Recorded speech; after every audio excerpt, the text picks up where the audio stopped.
Assalamualaikum warahmatullahi wabarakatuh. Innal hamdalillah nahmaduhu wa nasta'inuhu wa nastaghfiruh wa na'udzu billahi min shururi anfusina wa min sayyiati a'malina. May yahdihillahu fala mudilla lahu wa may yudlil fala hadiya lahu. Wa asyhadu an la ilaha illallah wahdahu la syarika lahu wa asyhadu anna Muhammadan abduhu wa rasuluh. Qala Allah Ta'ala ya ayyuhalladzina amanu taqullaha haqqa tuqatih wa la tamutunna illa wa antum muslimun. وقال عز من قال أيها الناس اتقوا ربكم الذي خلقكم من نفس واحدة وخلق منها زوجها وبث منهما رجالا كثيرا ونساء واتقوا الله الذي تساءلون به والأرحام إن الله كان عليكم رقيبا وقال عز وجل يا الذين آمنوا اتقوا الله وقولوا قولا سديدا يصلح لكم أعمالكم ويغفر لكم ذنوبكم ومن يطع الله ورسوله فقد فاز فوزا عظيما. أما بعد فإن أصدق الحديث كتاب الله خير هدي محمد صلى الله عليه وسلم وشر الأمور محدثاتها فإن كل محدثة بدعة وبدعة ضلالة وضلالة في النار. Bapak Ibu sekalian rahimana rahimakumullah, semestinya kita di pekan kedua, kemarin cuma saya ada halangan lagi di luar kota maka diganti dengan pekan keempat ini. Semoga saja tidak mengganggu ya keinginan kita untuk belajar dan semangat kita untuk belajar As-Sirah An-Nabawiyah. Melanjutkan tema kita sekarang akan masuk ke tema baru, dakwah sembunyi-sembunyi. Setelah Bapak Ibu sekalian rahimani rahimakumullah turun surah Al-Muzammil yang berbunyi a'udzubillahi minasyaitonirrajim ya ayyuhal muzammil Qum fa'anzir wa rabbaka fakabbir wa thiyabaka fatahhir. Wahai orang yang sedang tidur berselimut, bangunlah dan ingatkanlah manusia. Dan Tuhanmu bertakbirlah, besarkanlah, agungkanlah, dan pakaianmu sucikanlah. Ayat ini, kata ulama, adalah ayat pertama sekali yang turun memerintahkan Nabi SAW untuk menyampaikan wahyu yang telah turun kepada beliau. Dan awalnya perintah dakwah itu secara sembunyi-sembunyi, maksudnya tidak diiklankan. Siapa saja yang Nabi SAW terfikir untuk mendakwahinya boleh oleh Allah Subhanahu Wa Taala. Jadi beliau boleh memilih siapa saja. Dan beliau alaihissalatu wassalam memilih orang yang terdekat dulu. Dan yang paling dekat dengan beliau alaihissalatu wassalam adalah istrinya Khadijah radhiyallahu anha. Nabi SAW lalu datang kepada Khadijah dan menyampaikan tentang apa yang telah beliau dapatkan dari Allah Subhanahu wa taala melalui Jibril alaihissalam. Lalu Khadijah dalam riwayat yang sahih dikatakan tidak ragu sedikit pun langsung menerima Islam. Dan dalam sejarah Islam tercatatlah Khadijah radhiyallahu anha adalah wanita pertama yang menganut Islam di zaman Nabi sallallahu alaihi wasallam. Kemudian datang setelah itu adalah orang yang terdekat juga dengan Nabi sallallahu alaihi wasallam dari kalangan budak yang bernama Zaid ibn Harithah. Zaid ibn Harithah ini adalah seorang budak yang pernah dibeli oleh Khadijah radhiyallahu anha. Kemudian dihadiahkan kepada Nabi SAW. Tentu Zaid ini punya kisah tersendiri. Zaid bin Harithah ini dulunya orang bebas jemaah sekalian, bukan seorang budak. Jadi beliau tadinya adalah orang yang bebas, tidak terikat dengan keterbudakan. Tolong jemaah yang masih mau ngobrol dibatasi dulu supaya tidak bentrok ya suara kita. Zaid bin Harithah ini adalah seorang budak yang tadinya bebas. Lalu terjadi peperangan antara suku dia dengan suku-suku yang lain sampai akhirnya Zaid bin Harithah menjadi budak. Dijual dari pasar ke pasar sampai di tangan Khadijah radhiyallahu anha. Waktu sudah tiba di tangan Khadijah radhiyallahu anha dan Nabi SAW menikah dengan Khadijah, Khadijah menghadiahkan Zaid untuk Nabi SAW. Artinya berkhidmat dengan Nabi, menjadi seorang pembantu yang membantu Nabi SAW dalam segala keputusan atau urusan beliau. Dan ini juga sebuah pelajaran besar bahwasanya sangat boleh dalam Islam seseorang memiliki pembantu, ya. Sekretaris kalau sekarang. Yang jelas orang yang bisa membantu dia dalam menyelesaikan atau membantu dalam urusan-urusan dia.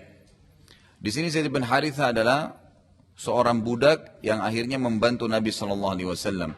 Ada kisah tersendiri.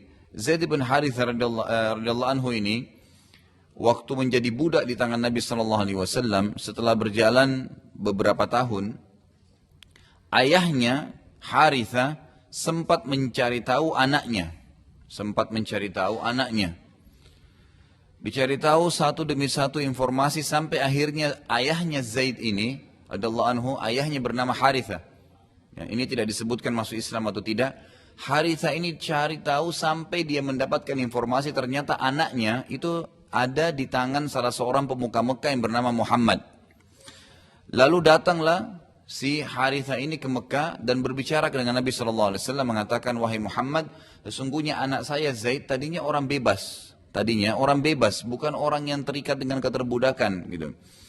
Bisakah kamu bebaskan dia dan saya tebus? Kata Nabi SAW, silahkan saja, tidak usah ditebus, asal Zaid mau. Asal Zaid sendiri mau. Tentu Harithah sebagai ayahnya berpikir, siapa yang tidak mau memilih ayah? Tentu semua anak akan pilih ayahnya. Yang terjadi, subhanallah, ini menunjukkan kata para ulama akhlak Nabi SAW bermuamalah dengan budaknya, ya, itu sampai membuat Zaid tidak mau memilih ayahnya. Ayahnya datang kepada Zaid mengatakan, Harithah berkata kepada Zaid, wahai Zaid, Muhammad sudah sangat bijak. Dia ingin membebaskan kamu dari keterbudakan. Jadi kalau budak ini jemaah sekalian boleh dijual belikan. Ya. Sesuatu yang ini bukan pembantu ya, budak. Budak itu lebih ya di bawah status sosial dibandingkan orang yang bebas. Sampai dalam hukum syar'i saja kalau mereka melanggar itu hukumannya setengah. Beda dengan orang yang bebas, ya, orang yang bebas. Dan dalam Islam juga budak walaupun laki-laki, budak laki-laki itu tidak punya kewajiban sholat Jumat.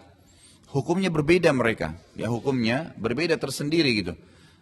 Nah ini sebagaimana sabda Nabi SAW, Jumat adalah wajib, ya kecuali pada 4 orang, yaitu budak, kemudian wanita, anak kecil sampai dia balik, dan orang yang sakit. Dalam riwayat Daraqutni ditambah dan orang musafir.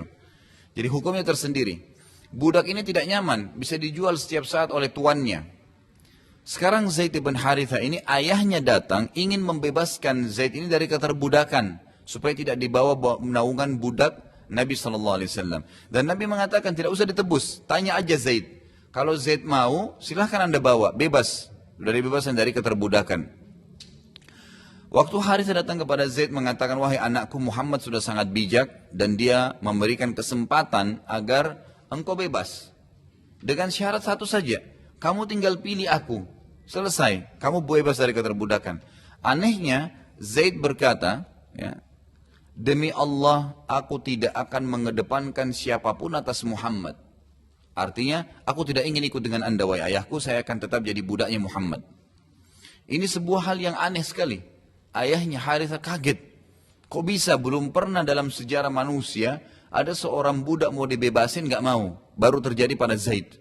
Dan ini dibahas oleh ulama lebih dalam. Ternyata ya, kisah ini memberikan kejelasan tentang bagaimana akhlak Nabi SAW yang menaungi Zaid sampai Zaid merasa Nabi SAW lebih baik daripada ayahnya. Lebih baik daripada ayahnya. Jadi ternyata Nabi SAW jemaah sekalian memperlakukan Zaid bukan sebagai budak, tetapi diperlakukan seperti anaknya sendiri.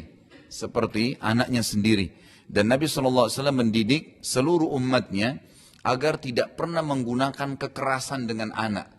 Tidak ada istilah memukul sampai membuat mereka sakit hati atau kata-kata kasar. Anak itu harus dididik dengan kasih sayang. Dan Nabi SAW mencontohkan itu pada Zaid bin Harithah. Sampai-sampai para sahabat semuanya mengatakan setelah kejadian ini, Zaid ibn Muhammad, diganti namanya dari Zaid ibn Harithah diganti menjadi Zaid ibn Muhammad.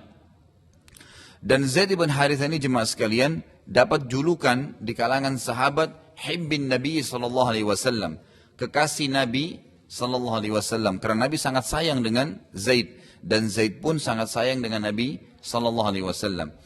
Terus saja nama Zaid diganti dengan Zaid ibn Muhammad, ya, sampai beberapa tahun. Itu sampai turunnya ayat surah Al-Ahzab. urutan 33 ayat 40 yang bunyinya A'udzubillahi minasyaitonirrajim ma kana Muhammadun aba ahadin min rijalikum walakin Rasulullah wa khataman nabiyyin wa kana Allah bikulli syai'in alima. Muhammad itu sekali-kali bukanlah ayah dari salah seorang laki-laki di antara kalian, tetapi dia adalah Rasulullah dan penutup para nabi, dan Allah Maha mengetahui segala sesuatunya. Jadi di sini kita bisa lihat bagaimana Zaid bin Haritha itu karena dekatnya dengan Nabi SAW diberikan julukan anaknya Nabi sampai turun ayat ini, dan memang Nabi SAW kata para ulama tidak boleh ya dinisbatkan siapapun umatnya kepada beliau. Ini juga kenapa hikmahnya anak laki-laki beliau semuanya meninggal. Nabi SAW punya 3 anak laki-laki, Ibrahim, Qasim dan Abdullah. Semuanya meninggal di masa kecil. Semuanya meninggal di masa kecil. Ya, Qasim, Abdullah, dan juga Ibrahim.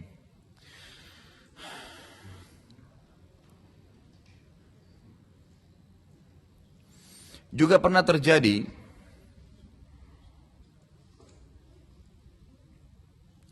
Zaid bin Haritha radhiyallahu anhu ini, karena dia menjadi anak angkat Nabi SAW, ya, Nabi bebaskan dari keterbudakan setelah itu, jadi bebas menjadi manusia bebas, dan dia mendapatkan julukan anak angkat Nabi SAW. Pernah terjadi juga sekali kasus di Madinah, pada saat Zaid bin Haritha ini menikah dengan seorang wanita yang terhormat dari Quraisy yang bernama Zainab, dan akhirnya tidak ada kecocokan dalam rumah tangga antara Zaid dengan Zainab. Akhirnya Zaid menceraikan Zainab. Dan setelah itu Nabi SAW menikahi Zainab.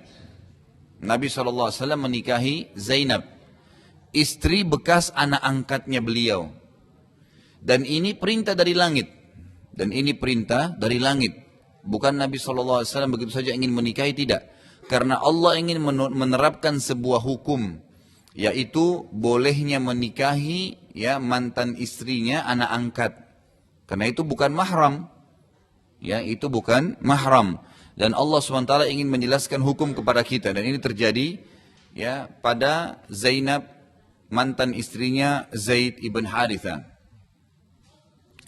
Ayat tadi yang kita sebutkan di atas, surah Al-Ahzab, urutan 33 ayat 40 jemaah sekalian, memberikan penjelasan beberapa hukum. Yang pertama, dilarangkannya dalam Islam menisbatkan ya nama selain kepada nama ayah kita. Tidak boleh. Ya.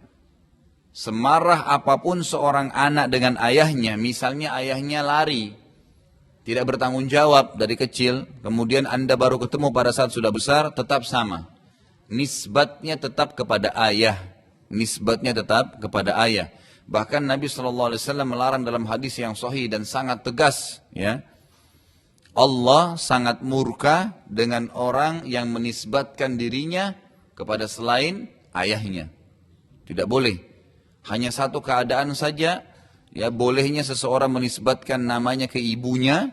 Ini ke ibunya ya, apalagi orang lain. Itu kalau memang anak tersebut adalah anak zina. Kalau anak itulah qadarullah anak zina, maka nisbatnya ke ibunya. Ya, nisbatnya ke ibunya. Jadi tidak boleh ke ayahnya. Ya, ini hukum syar'inya begitu.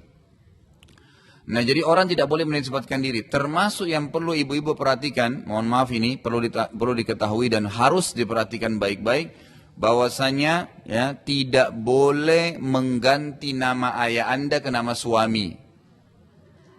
Ya.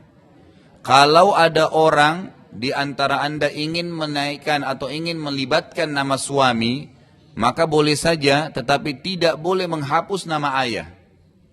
Makanya Aisyah radhiyallahu anha bernama tetap Aisyah binti Abi Bakar, tidak pernah dikatakan Aisyah Muhammad. Hafsah tetap binti Umar, tidak pernah Hafsah Muhammad sallallahu alaihi wasallam. Jadi ini hukum syar'i, dan ulama mengatakan ini bentuk keadilan Islam. Ini bentuk keadilan Islam karena wanita diberikan haknya tetap nisbat kepada ayahnya walaupun sudah menikah. Ya, walaupun sudah menikah. Di Indonesia ini ada kasus sudah menikah walaupun memang dia sangat cinta dengan suaminya dan namanya sampai masuk ke pengadilan diganti ke nama suaminya. Ini nggak boleh dalam Islam. Tetap harus menisbatkan diri kepada ayahnya. Jadi tidak boleh. Ayat ini jelas, ya, melarang orang menisbatkan diri kepada ya selain ayahnya. Dan ini dilarang dengan sangat tegas. Yang kedua, ya, yang diambil pelajaran dari ayat ini adalah bolehnya mengangkat anak angkat. Bolehnya mengangkat anak angkat, ya, boleh. Tidak masalah dengan memilih atau mengangkat anak, apalagi kalau orang itu tidak punya anak, ataupun dia punya anak nggak masalah. Misalnya kita melihat ada anak yatim, ya, kemudian kita jadikan sebagai anak angkat kita itu boleh. Karena Nabi SAW waktu mengangkat Zaid bin Harithah, tadinya dari budak kemudian dijadikan sebagai anak angkat beliau, itu sebenarnya ya pada saat itu Nabi SAW punya anak dan banyak. Anak Nabi SAW 7, ada 3 laki-laki dan 4 perempuan. Ada laki-laki Ibrahim tadi, Abdullah dan Qasim. Kemudian ada perempuan yang 4, Ruqayyah Ummu Kalthum. Kemudian Zainab dan juga Fatimah. Ini yang bisa diambil yang kedua dari ayat Al-Quran yang tadi kita sebutkan Al-Ahzab. Ya. Kemudian hukum yang ketiga, pelajaran yang ketiga dari ayat adalah hukum dianjurkannya seseorang ya, itu untuk membebaskan budak. Membebaskan budak. Anda kalau baca Al-Quran dan Anda temukan dalam Al-Quran ada tulisan fatahriru raqabah. Tahriru raqabah, pembebasan budak. Dalam Islam itu ada banyak sekali sebenarnya disebutkan dalam Al-Quran dan ini hukumnya berlaku sampai hari kiamat. Ini kalau misalnya ada orang yang sempat membunuh, kemudian dia harus membayar denda. Dendahnya itu diikutin dengan pembebasan budak kalau dia miliki. Atau seseorang berhubungan suami istri di siang Ramadan, sementara puasa. Maka juga ada perintah untuk membebaskan budak. Kalau mereka tidak mampu, maka bisa dengan puasa 2 bulan berturut-turut. Tapi di sini jelas ada perintah untuk pembebasan budak. Dan cukup banyak hukum syar'i berhubungan dengan masalah ini. Kalau Anda tanya, lalu dari mana keterbudakan itu datang? Dari peperangan. Dari peperangan. Jadi kalau terjadi peperangan antara orang Islam dengan non-Muslim, maka semua yang hadir di peperangan non-Muslim itu, pada saat terjadi kemenangan bagi kaum muslimin, maka jadi budaknya kaum muslimin. Jadi budaknya kaum muslimin. Khusus untuk mujahidin yang datang itu, mereka jadi budak. Lalu apa hikmahnya menjadi budak? Beda antara Islam dengan agama yang lain. Kalau agama yang lain atau hukum suku, ya, atau bangsa-bangsa umumnya, itu kalau mereka menang di peperangan dijadikan budak, itu tidak ada nilainya sama sekali budak tersebut. Pasti mereka jadikan budak, gitu kan? Seperti kita lihat banyak sekali kasus orang-orang di Irak itu, pada saat terjadi penyerangan ya, oleh Amerika itu banyak sekali orang dijadikan sebagai budak kaum muslimin. Tapi mereka tidak memberikan hak kaum muslimin, tidak memberikan haknya orang-orang jadi budak itu. Kalau dalam Islam, setiap orang yang memiliki budak, yang pertama disuruh untuk mendidiknya. Disuruh untuk mendidiknya, mengajarkan kepada mereka Islam. Dan yang paling tinggi setelah berhasil dididik, dibina, dibebaskan. Dibebaskan, ya. Makanya pahalanya sangat besar membebaskan budak itu. Yang saya dapat informasi satu-satunya negara sekarang di dunia ini yang masih ada keturunan budak, dan kalau ada yang mau membayar pembebasan budak itu ada di Afrika. Ya, di daerah Mauritania itu ada, memang masih ada keturunan dari budak-budak yang dari zaman dulu, gitu kan. Dan sampai hari ini kalau misalnya ada orang yang mau membebaskan budak, dia kalau berhubungan misalnya biologis dengan pasangannya di Ramadan dan dia tidak mau puasa 2 bulan atau tidak memberikan makan 60 orang miskin, maka dia bebaskan seorang budak. Dan saya disampaikan oleh salah seorang masyayikh, salah seorang ulama di Saudi yang mengatakan kurang lebih nilainya 10.000 real. Ya, kalau kita sekarang sekitar 25 juta rupiah pembebasan budak itu. Jadi hukum ini masih ada dan masih berlaku. Hukum ini masih berlaku dan sampai hari kiamat berlaku itu. Sampai hari kiamat berlaku.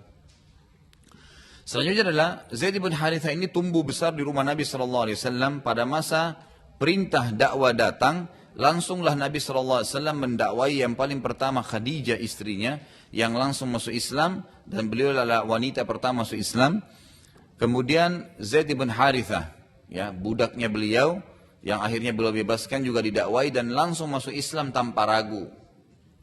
Lalu beliau menuju ke orang yang ketiga dimasuk Islam kan adalah sepupu beliau sendiri, misanan beliau sendiri yang tinggal di rumah beliau, yaitu Ali bin Abi Thalib radhiyallahu anhu.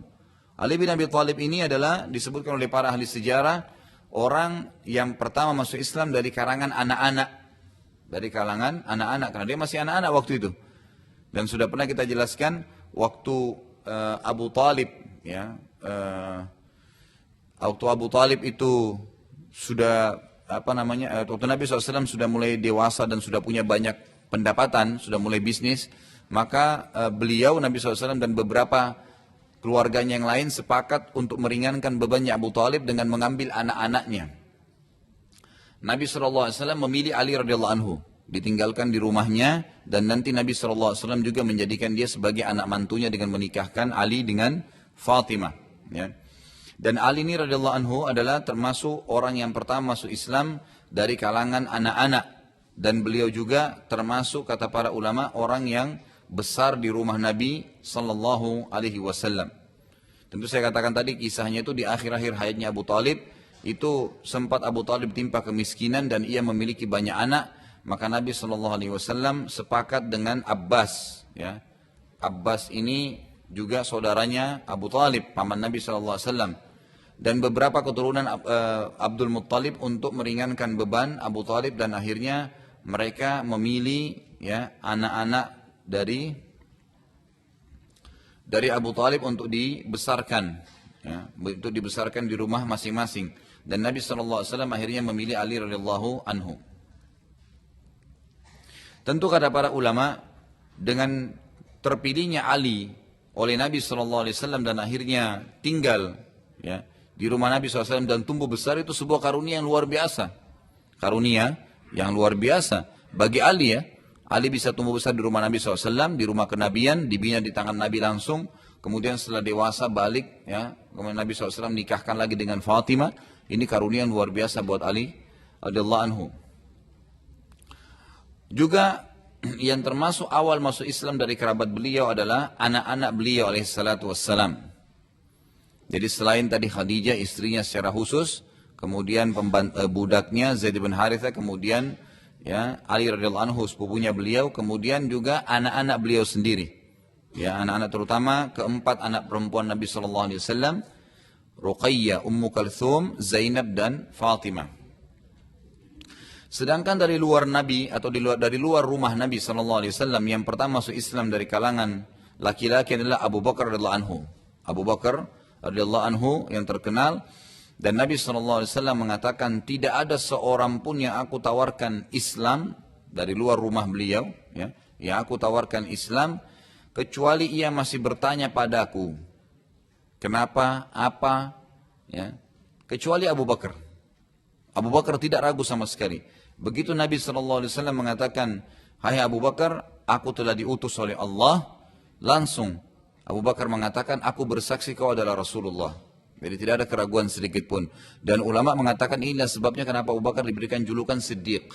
Diberikan julukan Siddiq, orang yang langsung mempercayai apa yang Nabi SAW sampaikan. Dan ini cukup banyak kasus dalam kehidupan, nanti kita lihat dalam sirah kita. Bagaimana Abu Bakar memang tidak ragu sama sekali dengan apa yang Nabi SAW sampaikan, termasuk dengan kasus nanti Isra dan Mi'raj. Ya, Isra dan Mi'raj itu juga nanti akan menjelaskan bagaimana mauqif atau, ya, posisi Abu Bakar pada saat itu.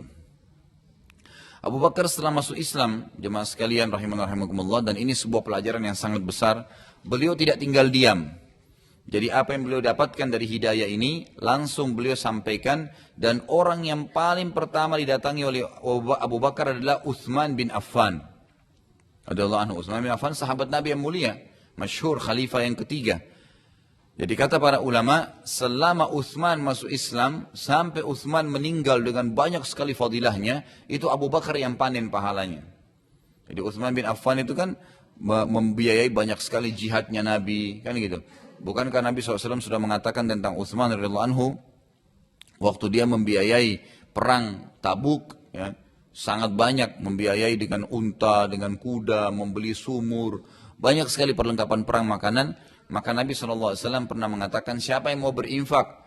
Lalu Utsman datang mengatakan, saya akan menyumbang ya Rasulullah 100 ekor kuda dengan perlengkapannya, dengan minumannya, makanannya, pedangnya, perisainya, tinggal satu mujahid datang naik di atasnya saja. Kalau kita sekarang mobil lengkap gitu kan, untuk pergi berjihad 100. Lalu Nabi SAW karena perjalanan jauh mengatakan, siapa yang mau infak lagi? Lalu Utsman mengatakan, karena orang pada diam, pada nunggu satu sama yang lain, Utsman lagi bilang, ya Rasulullah, saya infakkan lagi 100 ekor kuda, gitu kan, berikut seluruh perlengkapannya. Sudah 200. Lalu Nabi SAW mengatakan, siapa lagi yang mau berinfak? Utsman bilang lagi, saya lagi ya Rasulullah, berinfak 100 ekor kuda dengan perlengkapannya sampai 10 kali. Setelah 10 kali berarti sudah 1000 ekor ya.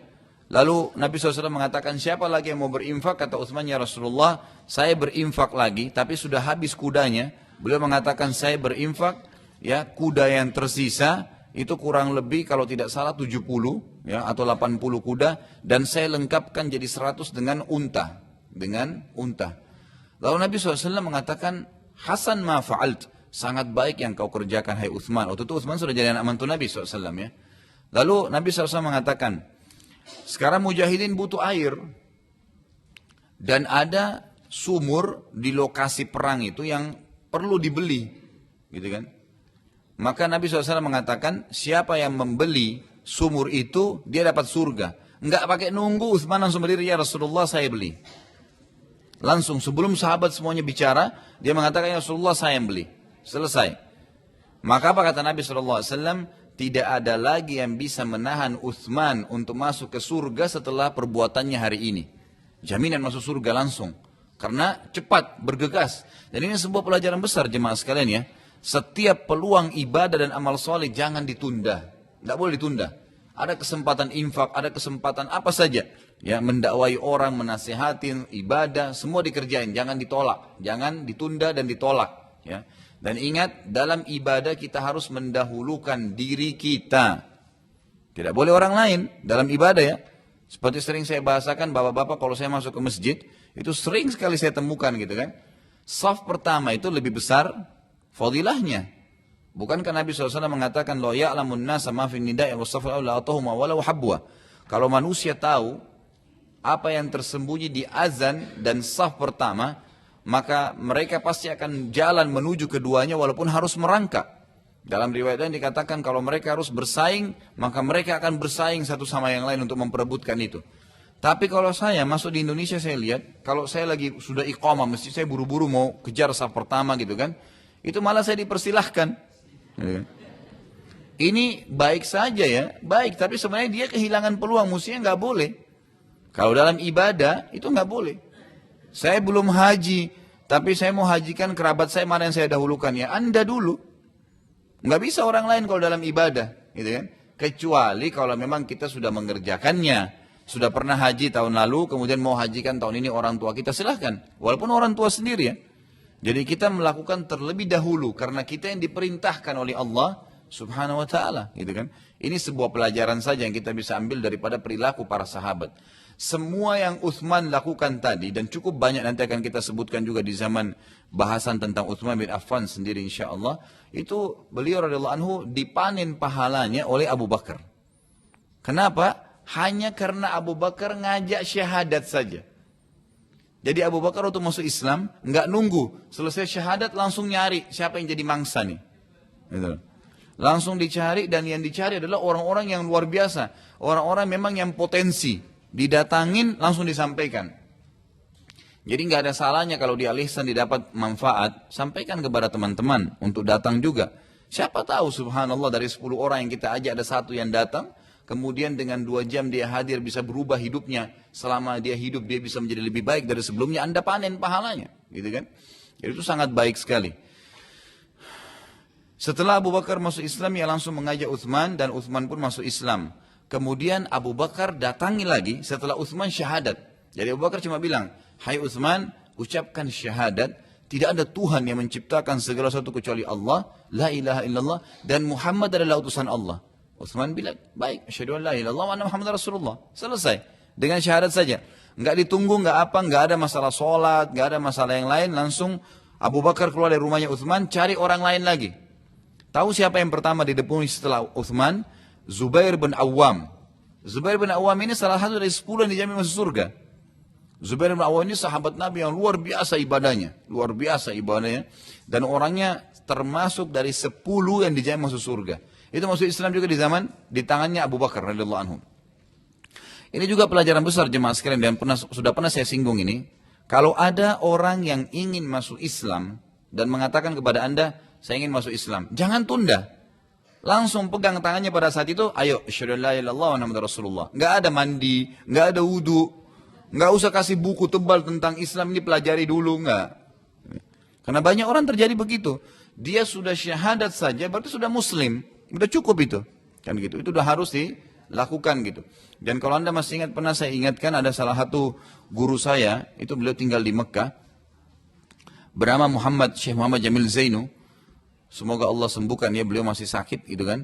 Itu beliau pernah cerita dengan saya salah satu kisah tentang masuk Islam temannya. Dia bilang, saya waktu mau masuk di kelas saya di Syria, itu di Damaskus, mau masuk kuliah, ada teman saya Nasrani, satu kelas dengan saya. Lalu dia bilang, saya pegang pundaknya. Sebelum masuk kelas saya mengatakan, bagaimana pendapatmu kalau saya bilang asyhadu an la ilaha illallah wa anna Isa Rasulullah wa anna Muhammad Rasulullah. Bagaimana pendapatmu kalau saya bilang tidak Tuhan yang berhak disembah kecuali Allah, Isa adalah Rasulullah dan Muhammad adalah Rasulullah. Ternyata orang Nasrani banyak sekali memahami kita ini benci Nabi Isa. Padahal orang Islam tidak boleh benci Nabi Isa. Bahkan harus mengakui risalahnya beliau, tapi tidak menerapkan lagi syariat beliau. Karena sudah datang Rasulullah Muhammad SAW. Gitu kan setelahnya. Karena Rasul kalau datang menghapus syariat sebelumnya. Apa yang terjadi? Nasrani itu bilang, kalau begitu, asyhadu an la ilaha illallah wa anna Isa Rasulullah wa anna Muhammad Rasulullah. Gitu kan? Jadi ini penting. Nah ini penting. Jadi mengucapkan syahadat itu sangat penting. Karena banyak kasus saya temukan begitu. Ada orang yang sudah lama berbulan-bulan temannya di kampus, tetangganya, kerabatnya, ada yang mau masuk Islam, dia kasih buku dulu, gitu kan, disuruh baca. Lama sekali, panjang lebar. Hati-hati ya, kalau sudah ada orang yang masuk Islam dan Anda sengaja nunda, padahal cuma ucapin syahadat ya. Kalau dia meninggal satu detik setelah itu, Anda tanggung jawab. Tidak usah 1 malam. 1 detik karena Anda nolak, kenapa harus ditolak? Kalau tidak punya ilmunya, alihkan kepada ahlinya, gitu kan? Tanya langsung, telepon seorang ustadz, tanya, ini orang mau syahadat, ini orang masuk Islam, bagaimana caranya? Kalau nanti dia mau ke Istiqlal, dia mau ke Al-Ihsan, mau dapat sertifikat, itu urusan nanti, itu nggak masalah, itu cuma administrasi. Tapi biarin dia masuk Islam dulu. Ini penting sekali, jangan sampai salah ya. Sehingga ini sebuah pelajaran dan inilah yang dilakukan oleh Abu Bakar radhiyallahu anhu. Beliau bersegera dalam mengajak orang-orang untuk masuk Islam. Bayangin tokoh-tokoh Islam yang besar, Utsman bin Affan, kemudian Zubair bin Awam radhiyallahu anhu itu masuk Islam di tangan beliau. Hari yang sama, pada hari yang sama, tidak pakai nunggu lagi, ya, langsung juga dia mendatangi Sa'ad bin Abi Waqqas, sahabat Nabi yang mulia lagi yang lain, yang terkenal dengan ibadahnya, keberanian di medan perang, gitu kan. Sa'ad bin Abi Waqqas ini adalah terkenal sebagai ya juru kunci dalam jihad di zaman sahabat, di zaman Nabi. Ya, beliau selalu di depan, beliau selalu memimpin, luar biasa gitu. Masuk Islam di tangannya Abu Bakar radhiyallahu anhu. Kemudian datang lagi setelahnya, dan ini Sa'ad bin Abi Waqqas ini sepupunya Nabi ya. Jadi itu misanan Nabi. Abu Bakar ini orang lain, bukan misanan Nabi. Tapi Abu Bakar setelah dia masuk Islam, dia keliling, termasuk didatangi kerabat Nabi sendiri yang belum tahu dakwanya Nabi. Itu akhirnya masuk Islam juga di tangan Abu Bakar. Juga setelahnya datang sahabat Nabi yang masuk Islam di tangan Abu Bakar. Dengan hari yang sama ya, dikejar terus oleh Abu Bakar ini. Itu masuk Islam setelahnya Abdurrahman bin Auf. Abdurrahman bin Auf terkenal ya dengan kesolehannya, dengan kedermawannya gitu kan. Dan termasuk 10 dia masuk surga. Itu masuk Islam juga di tangannya Abu Bakar. Dan datang setelahnya juga Talha bin Ubaidillah. Talha bin Ubaidillah ya. Jadi ini yang masuk Islam di tangan Abu Bakar, Utsman bin Affan, kan gitu. Zubair bin Awam, Sa'ad bin Abi Waqqas, Abdurrahman bin Auf dan Talha. 5 orang ini, semua ini adalah dari 10 yang dijamin masuk surga. Masuk Islam di tangannya Abu Bakar radhiyallahu anhu. Dan ini sebuah pelajaran yang sangat besar.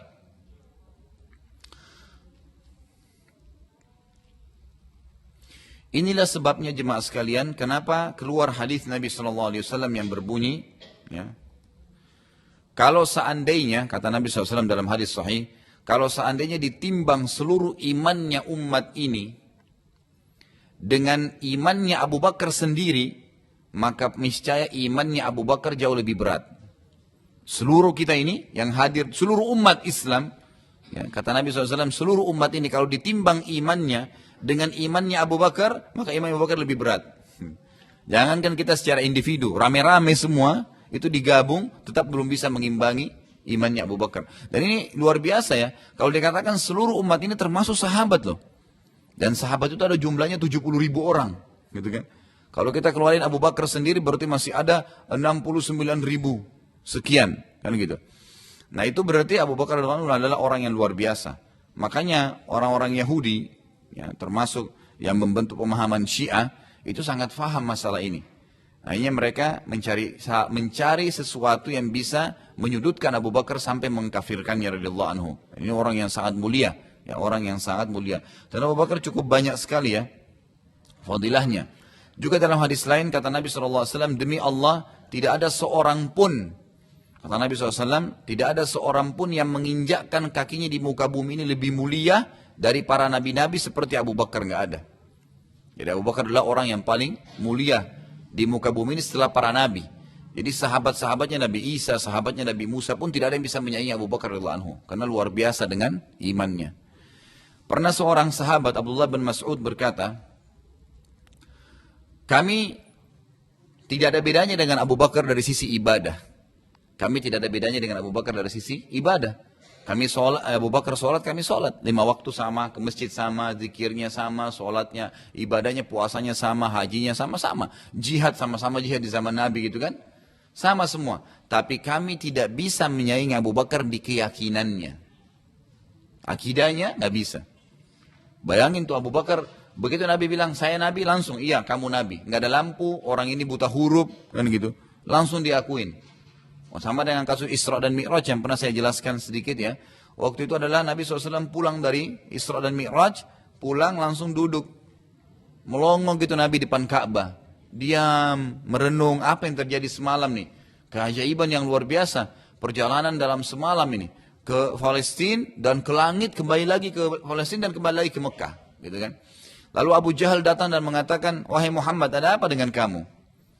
Lalu kata Nabi SAW, diceritain dengan polosnya Nabi ceritain, tadi malam saya ketemu Jibril, kemudian saya ke Palestina, kemudian saya naik ke langit, ketemu sama Tuhan, kemudian Allah berikan perintah sholat, kemudian saya kembali lagi ke Palestina, kembali lagi ke Mekah. Abu Jahal waktu itu memang lagi cari-cari kesalahannya Nabi SAW. Apa yang Abu Jahal bilang? Wahai Muhammad, kalau saya kumpulkan masyarakat Mekah, maukah kamu ceritakan nih? Kamu mau ceritain dah ini? Kata Nabi SAW, baiklah. Saya akan ceritakan. Abu Jahal langsung naik di atas gunung, di atas bukit. Kemudian teriak dengan suara keras, wahai penduduk Mekah, dengarkanlah Muhammad akan bercerita. Orang-orang Mekah semua heran. Pertama kali Abu Jahal panggil masyarakat Mekah untuk dengar. Biasanya kalau Nabi dakwah malah disuruh orang pergi gitu, didahului. Lalu setelah kumpul, Abu Jahal berkata, hai Muhammad sekarang ceritain tuh kepada orang-orang. Nabi SAW ceritain semua, ceritain A, B, C tentang saya jalan, saya di bawah, saya pakai burak, kemudian saya ke Palestina, saya ke langit, kemudian saya kembali terus gitu. Semua waktu itu, ya semua waktu itu ragu, termasuk orang Islam dari sahabat itu ada yang ragu. Waktu itu, benar nggak ya Nabi jalan begini? Ini nggak masuk di akal loh. Waktu itu nggak ada kendaraan kecuali kuda, sama kuda itu paling cepat zaman itu, nggak ada yang lain lagi, gitu kan? Itu sampai kendaraan yang menggunakan roda pun ya pada saat itu, kalau kayak kita sekarang mobil itu masih ditarik dengan kuda, gitu kan.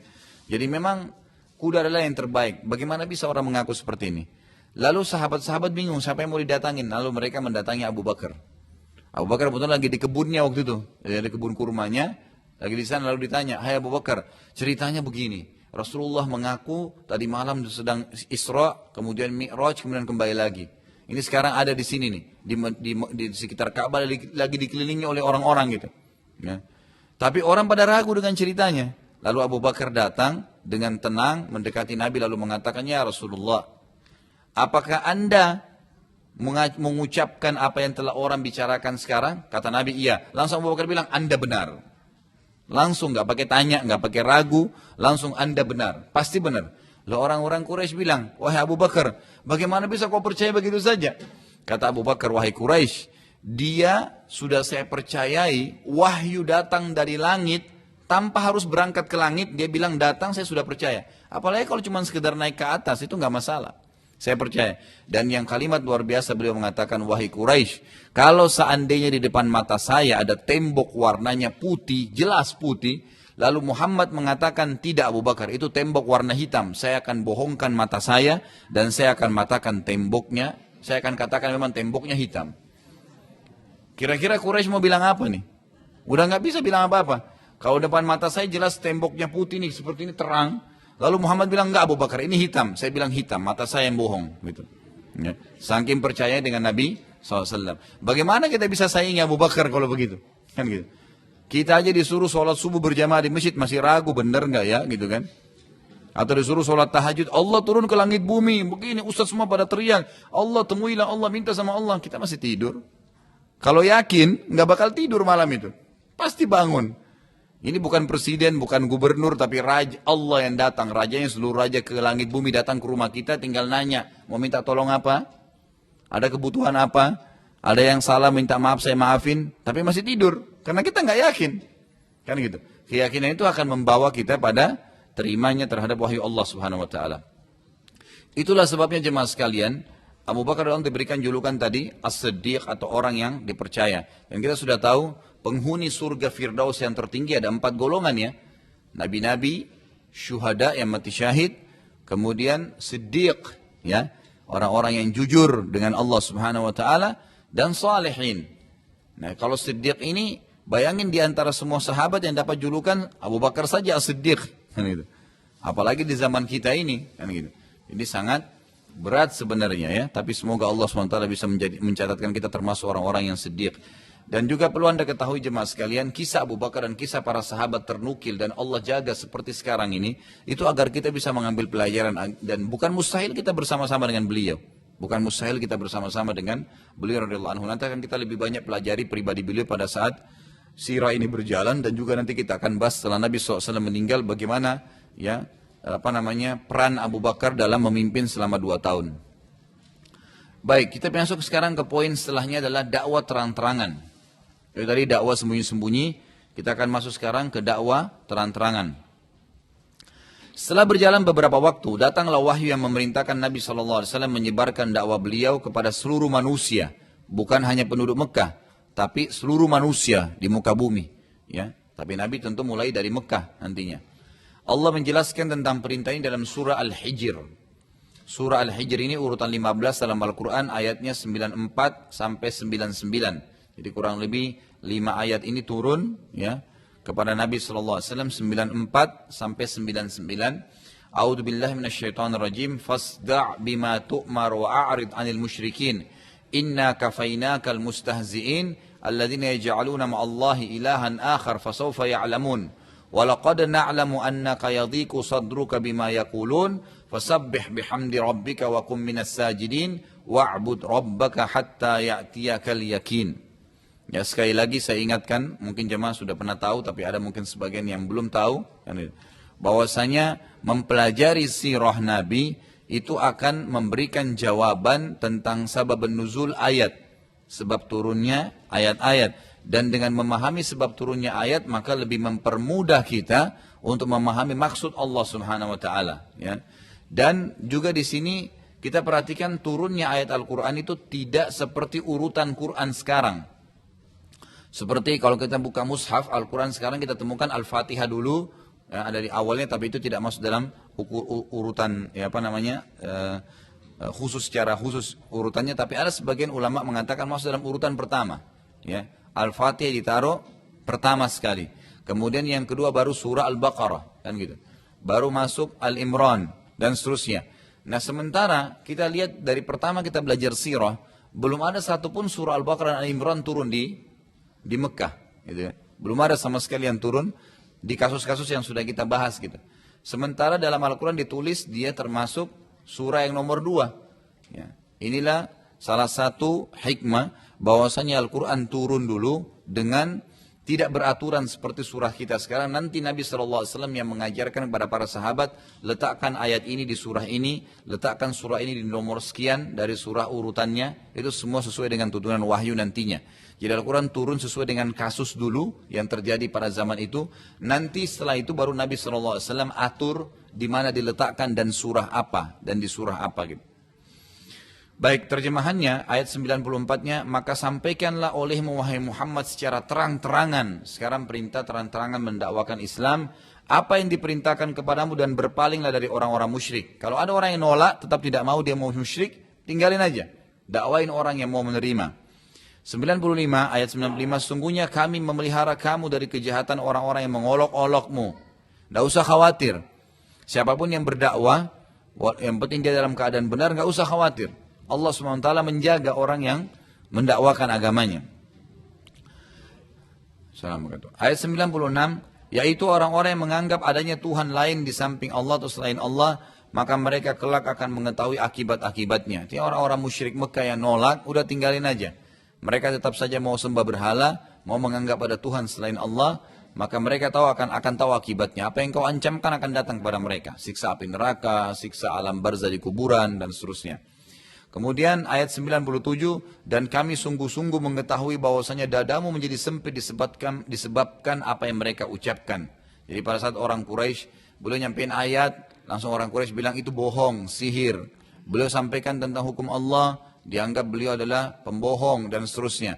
Jadi Nabi SAW terganggu. Bayangin kalau kita lagi ceramah, nyampein tentang ayat Quran, lalu ada satu orang berdiri mengatakan itu bohong, nggak mungkin. Ya. Terganggu tentunya, gitu kan? Terganggu. Nabi SAW ditolak, dicaci maki, dianggap penyihir, difitnah beragam macam. Allah mengatakan, kami sungguh mengetahui wahai Muhammad, bahwa dadamu menjadi sempit disebabkan apa yang mereka ucapkan. Di ayat 98, maka bertasbihlah kepada Tuhanmu. Ya. Di sini artinya, sabar saja, jalanin, bertasbihlah, dan memuji Tuhanmu, dan jadilah kamu di antara orang-orang yang sujud. Jadikan sholat sebagai penolongmu. Dan ayat 99, serta sembahlah Tuhanmu, yakini apa yang kamu sedang imani sekarang, sampai kau meninggal dunia. Sampai engkau meninggal dunia. Karena ayat ini turun jemaah sekalian, maka Nabi SAW pada pagi harinya, langsung menaiki sebuah bukit yang bernama Abi Kubais di Mekah. Dan bukit ini cukup tinggi. Ya, dan di situ memang orang-orang Mekah kalau ingin mengiklankan sesuatu penting, naik, kemudian teriak dengan suara keras. Kalau kita sekarang kan tidak perlu ada mikrofon, tapi kalau dulu tidak ada. Maka orang naik ke tempat tinggi, kemudian teriak, sehingga terdengar. Apa yang terjadi? Beliau pada saat naik di Gunung Abi Kubais, yang berada tidak jauh dari Ka'bah, tentu sekarang posisinya itu kurang lebih istana raja.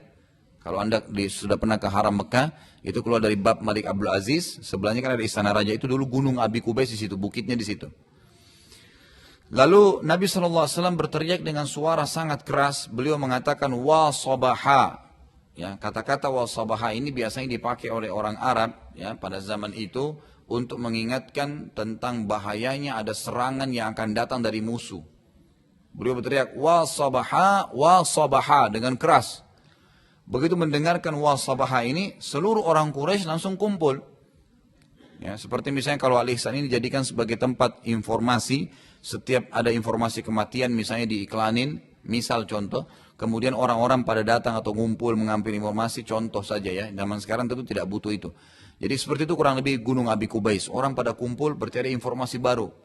Nah pada saat itu yang terjadi adalah setelah mendengar ya teriakan tadi mereka kumpul, lalu setelah mereka lihat di atas Gunung Abi Kubais ternyata Nabi Muhammad SAW, maka mereka tambah penasaran. Serentak semuanya mengatakan yang teriak adalah as-sadiqul amin. Orang yang terpercaya dan orang yang paling jujur di antara kita. Berarti ada informasi yang penting yang akan disampaikan oleh Nabi SAW. Waktu itu tentu mereka belum tahu kalau Nabi seorang Nabi ya. Karena ini baru sekarang diperintahkan dakwah terang-terangan. Sebelumnya kan dakwah sembunyi-sembunyi. Hanya orang-orang tertentu. Tapi orang-orang Quraisy semuanya belum tahu. Sekarang Nabi SAW akan menyampaikan secara terang-terangan. Lalu beliau berteriak dengan suara keras berkata, Bagaimana wahai Quraisy, bila seandainya aku mengatakan pada kalian di belakang bukit ini terdapat pasukan yang akan menyerang kalian sebentar lagi, apakah kalian akan percaya? Maka serentak semuanya menjawab, mengatakan tentu, karena kami belum pernah mendapati atau mengetahui engkau berbohong. Tidak pernah Nabi bohong satu kali pun. Satu kota Mekah tahu beliau jujur. Tidak pernah bohong sekalipun dalam hidupnya, tidak pernah bohong. Alaihissalatu wassalam. Lalu beliau SAW bersabda, ketahuilah bahwasanya aku adalah seorang utusan Allah dan di antara kedua tanganku ada siksaan Allah yang pedih. Artinya yang menolak untuk beriman kepada Allah dengan risalahku ini akan disiksa oleh Allah Subhanahu wa taala.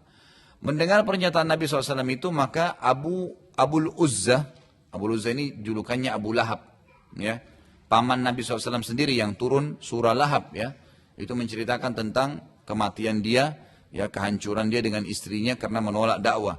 Abu Lahab lalu berkata, Tabban laka ya Muhammad, kecelakaan untuk kau hai Muhammad. Apakah engkau mengumpulkan kami hanya untuk menyampaikan ini? Maksudnya kamu kumpul kami hanya mengatakan kau adalah Rasul, kau utusan Allah.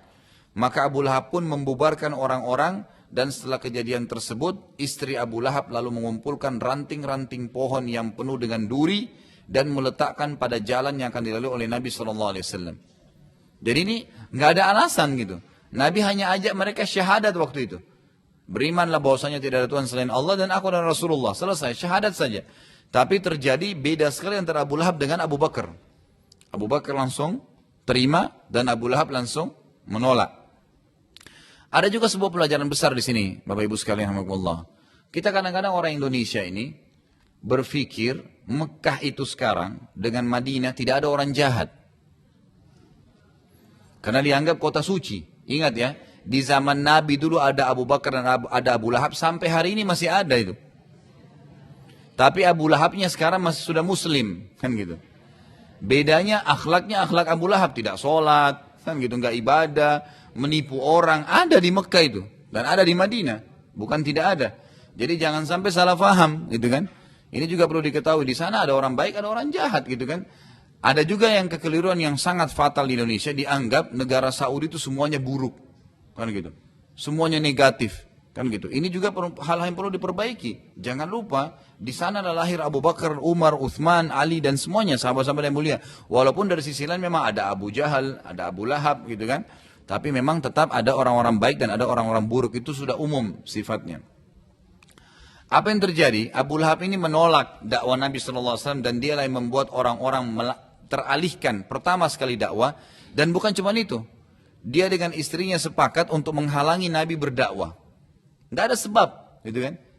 Istrinya mengumpulkan ranting-ranting pohon yang berduri ditaruh di jalan-jalan yang Nabi akan lewatin supaya Nabi nggak jalan gitu. Oleh karena itu turunlah setelah tadi surah yang terakhir tentang perintah dakwah itu turun surah Lahab. Al-Lahab. Al-Lahab ini tentang Abu Lahab sendiri, surah nomor 111 ayat 1 sampai ayat 5, lengkap turun. Jadi ini surah kedua yang turun lengkap setelah surah Ad-Duha.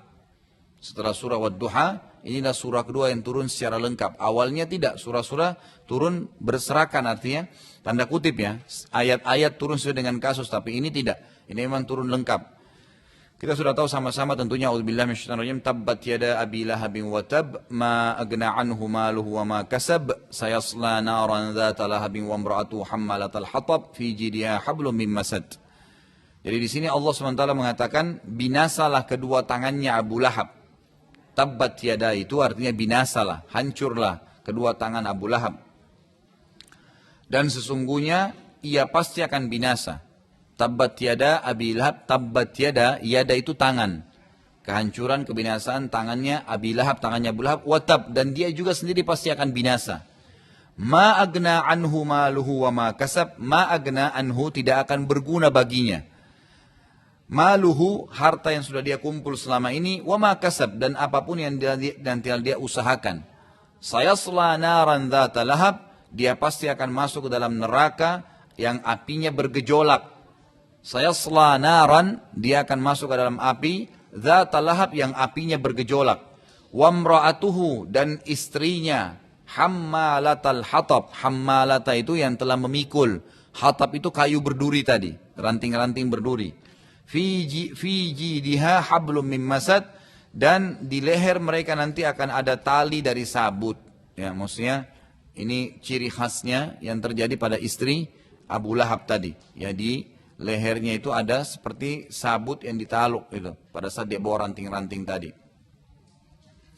Nabi SAW diperintahkan oleh Allah SWT untuk mendakwai kerabat terdekatnya. Ya, pada saat itu setelah menyampaikan secara umum untuk masyarakat Mekah, lalu disuruh fokus ke keluarganya. Ya, mulai dari keluarganya, kemudian dia sebarin ke seluruh orang, gitu kan? Allah menceritakan tentang perintah ini dalam surah Asy-Syu'ara urutan 26 ayat 214. Yang bunyinya a'udzubillahi minasyaitonir rajim wa anzir ashiratakal aqrabin, dan beritakanlah, sampaikanlah dakwahmu hai Muhammad dimulai kepada kerabat-kerabatmu yang terdekat dulu. Maka apa yang terjadi? Nabi SAW kemudian mengumpulkan seluruh kerabat terdekatnya dari keturunan Abdul Muttalib, kakeknya beliau, dikumpulkan semuanya di rumah beliau SAW. Jadi beliau pertama adakan seperti pengajian gitu, undang semua ke rumah beliau, semua keluarganya saja. Sebelum beliau SAW bicara, karena kebetulan salah satu kerabatnya dia adalah Abu Lahab. Ya. Abu Lahab tadi yang telah Allah turunkan surah khusus untuknya, itu ancaman. Lalu dia mengatakan, wahai Muhammad, kalau seandainya engkau mengumpulkan kami untuk menyampaikan lagi agamamu, yang telah engkau sampaikan di gunung Abi Kubais beberapa hari yang lalu, maka janganlah engkau bicara. Abu Lahab waktu itu kebetulan dikenal sebagai orang tua di suku Abdul Muttalib. Ya. Ini paman kandungnya Nabi sendiri. Ya, paman kandungnya Nabi sendiri. Maka akhirnya seluruh keluarganya waktu itu mendengar Abu Lahab, dan Nabi SAW menunda pembicaraan. Lalu Nabi SAW mengundang kembali lagi di kesempatan lain beberapa hari setelahnya seluruh kerabatnya untuk makan di rumah beliau dan beliau dakwai. Kecuali Abu Lahab tidak diundang sama istrinya. Barulah Nabi SAW berdakwah, dan ternyata pada saat itu dihasilkan salah satu tante beliau yang bernama Sofiyah binti Abdul Muttalib masuk Islam. Ya. Dan ini Sofiyah ini ibunya Zubair bin Awam. Ibunya Zubair bin Awam. Zubair ini sepupu Nabi yang tadi masuk Islam juga ya. Yang masuk Islam di tangannya Abu Bakar radhiyallahu anhu. Dakwah Islam makin menyebar dan banyak yang memeluknya, dan yang paling banyak masuk Islam dari golongan orang miskin ya pada saat itu.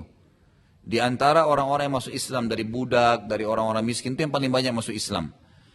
Yang terkenal kisahnya adalah Yasir dan istrinya Sumayyah. Yasir dan Sumayyah. Ini yang terkenal. Dan inilah dua orang yang pertama mati syahid dalam Islam. Siapa itu Yasir dan siapa Sumayyah? Mereka adalah dua orang yang merupakan budaknya Abu Jahal. Budaknya Abu Jahal. Jadi waktu Nabi SAW mulai berdakwah tersebar, kemudian banyak orang yang syahadat. Ya kan gitu, dilarang sembah berhala, tidak boleh berzina, nggak boleh menipu orang, hukum-hukum Islam yang sudah turun umumnya pada saat itu. Lalu Yasir dan Sumayyah masuk Islam. Abu Jahal waktu itu marah. Sumayyah ini jemaah sekalian lagi hamil. Sumayyah waktu itu lagi hamil. Maka disiksa oleh Abu Jahal.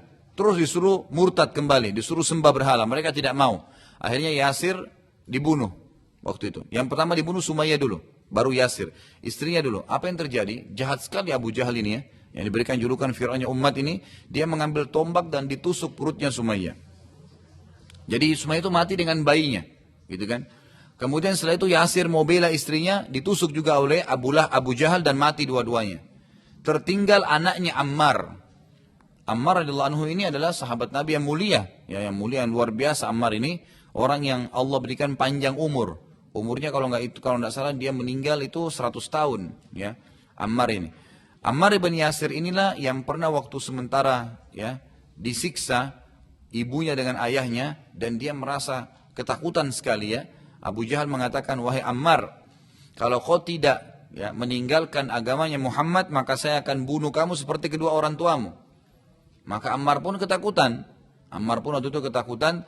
Akhirnya Abu Jahal bilang, kalau kau tidak mengaku, tidak mengatakan ada unta lagi lewat nih, bilang sekarang, unta ini Tuhanku. Kalau kau tidak bilang, maka saya akan bunuh kamu. Maka Ammar karena kesakitan disiksa, dia pun mengatakan unta ini Tuhan saya.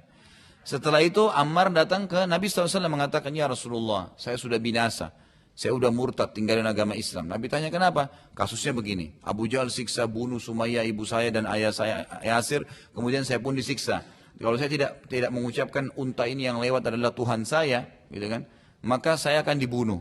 Lalu kata Nabi SAW, kalau besok kau ditangkap lagi oleh Abu Jahal dan disuruh ucapkanlah, kau tetap muslim. Kau tetap muslim, karena kau sebenarnya menyebutkan itu bukan dari hatimu, gitu kan. Dan turunlah ayat Al-Quran yang mengatakan, illa man ukriha wa qalbu mutmainnun bil iman.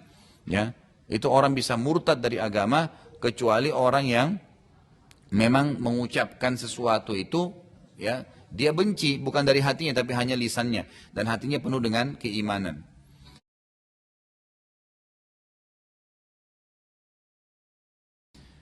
Termasuk juga orang yang masuk Islam dari golongan orang-orang miskin dan budak ini adalah Khabbab bin Arad radhiyallahu anhu, sahabat Nabi yang mulia juga. Ini ada kisah sendiri, di pundaknya beliau itu ada bekas lubang yang besar, itu karena disiksa juga oleh tuannya dia, gitu kan. Tapi beliau sabar dengan agama Islam ini.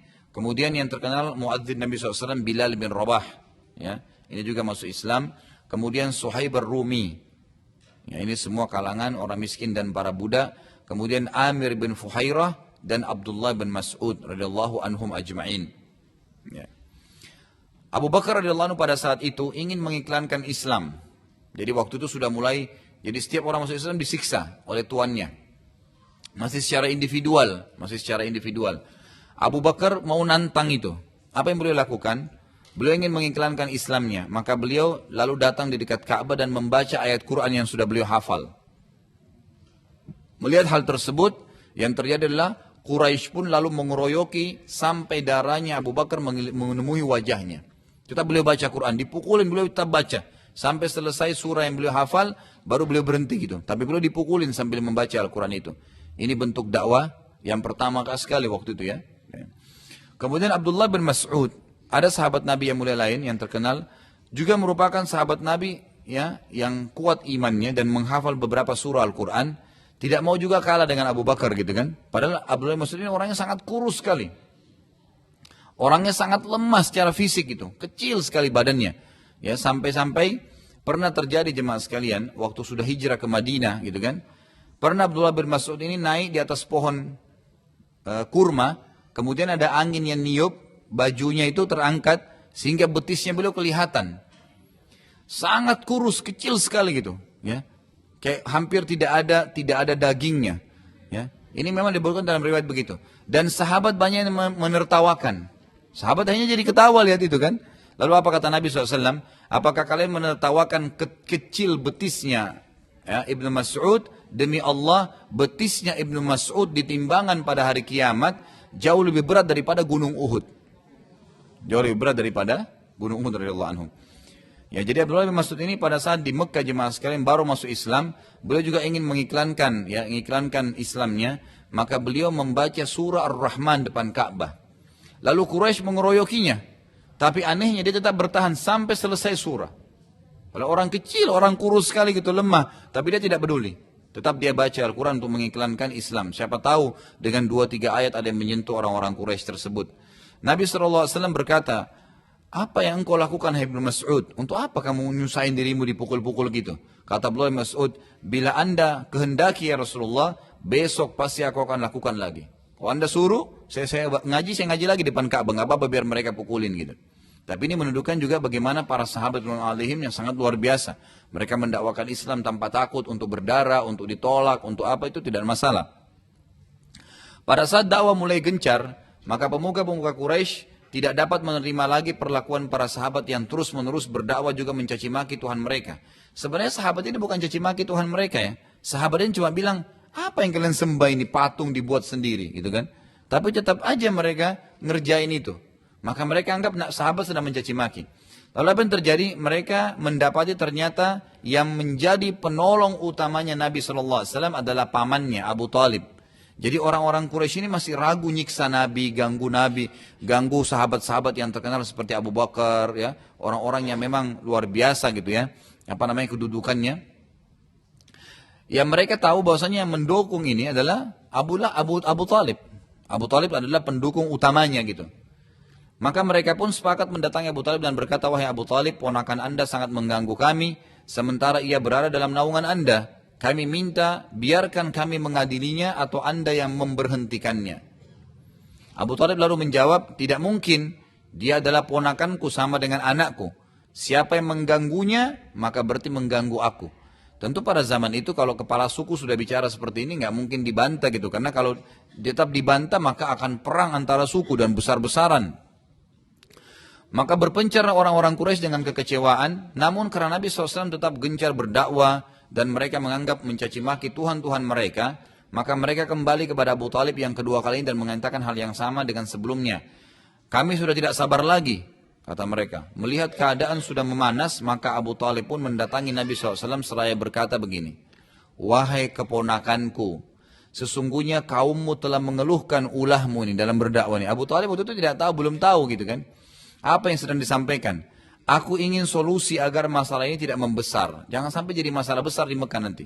Nabi SAW berkata, demi Allah wahai pamanku, bila seandainya mereka meletakkan orang-orang Quraisy di tangan kananku matahari, diambil matahari dari langit, didatangkan dikasih aku. Bukan cuma dikasih harta, dikasih kerajaan, bukan. Matahari diambil, ditaruh di tangan kananku. Siapa yang lebih hebat daripada pegang matahari gitu kan?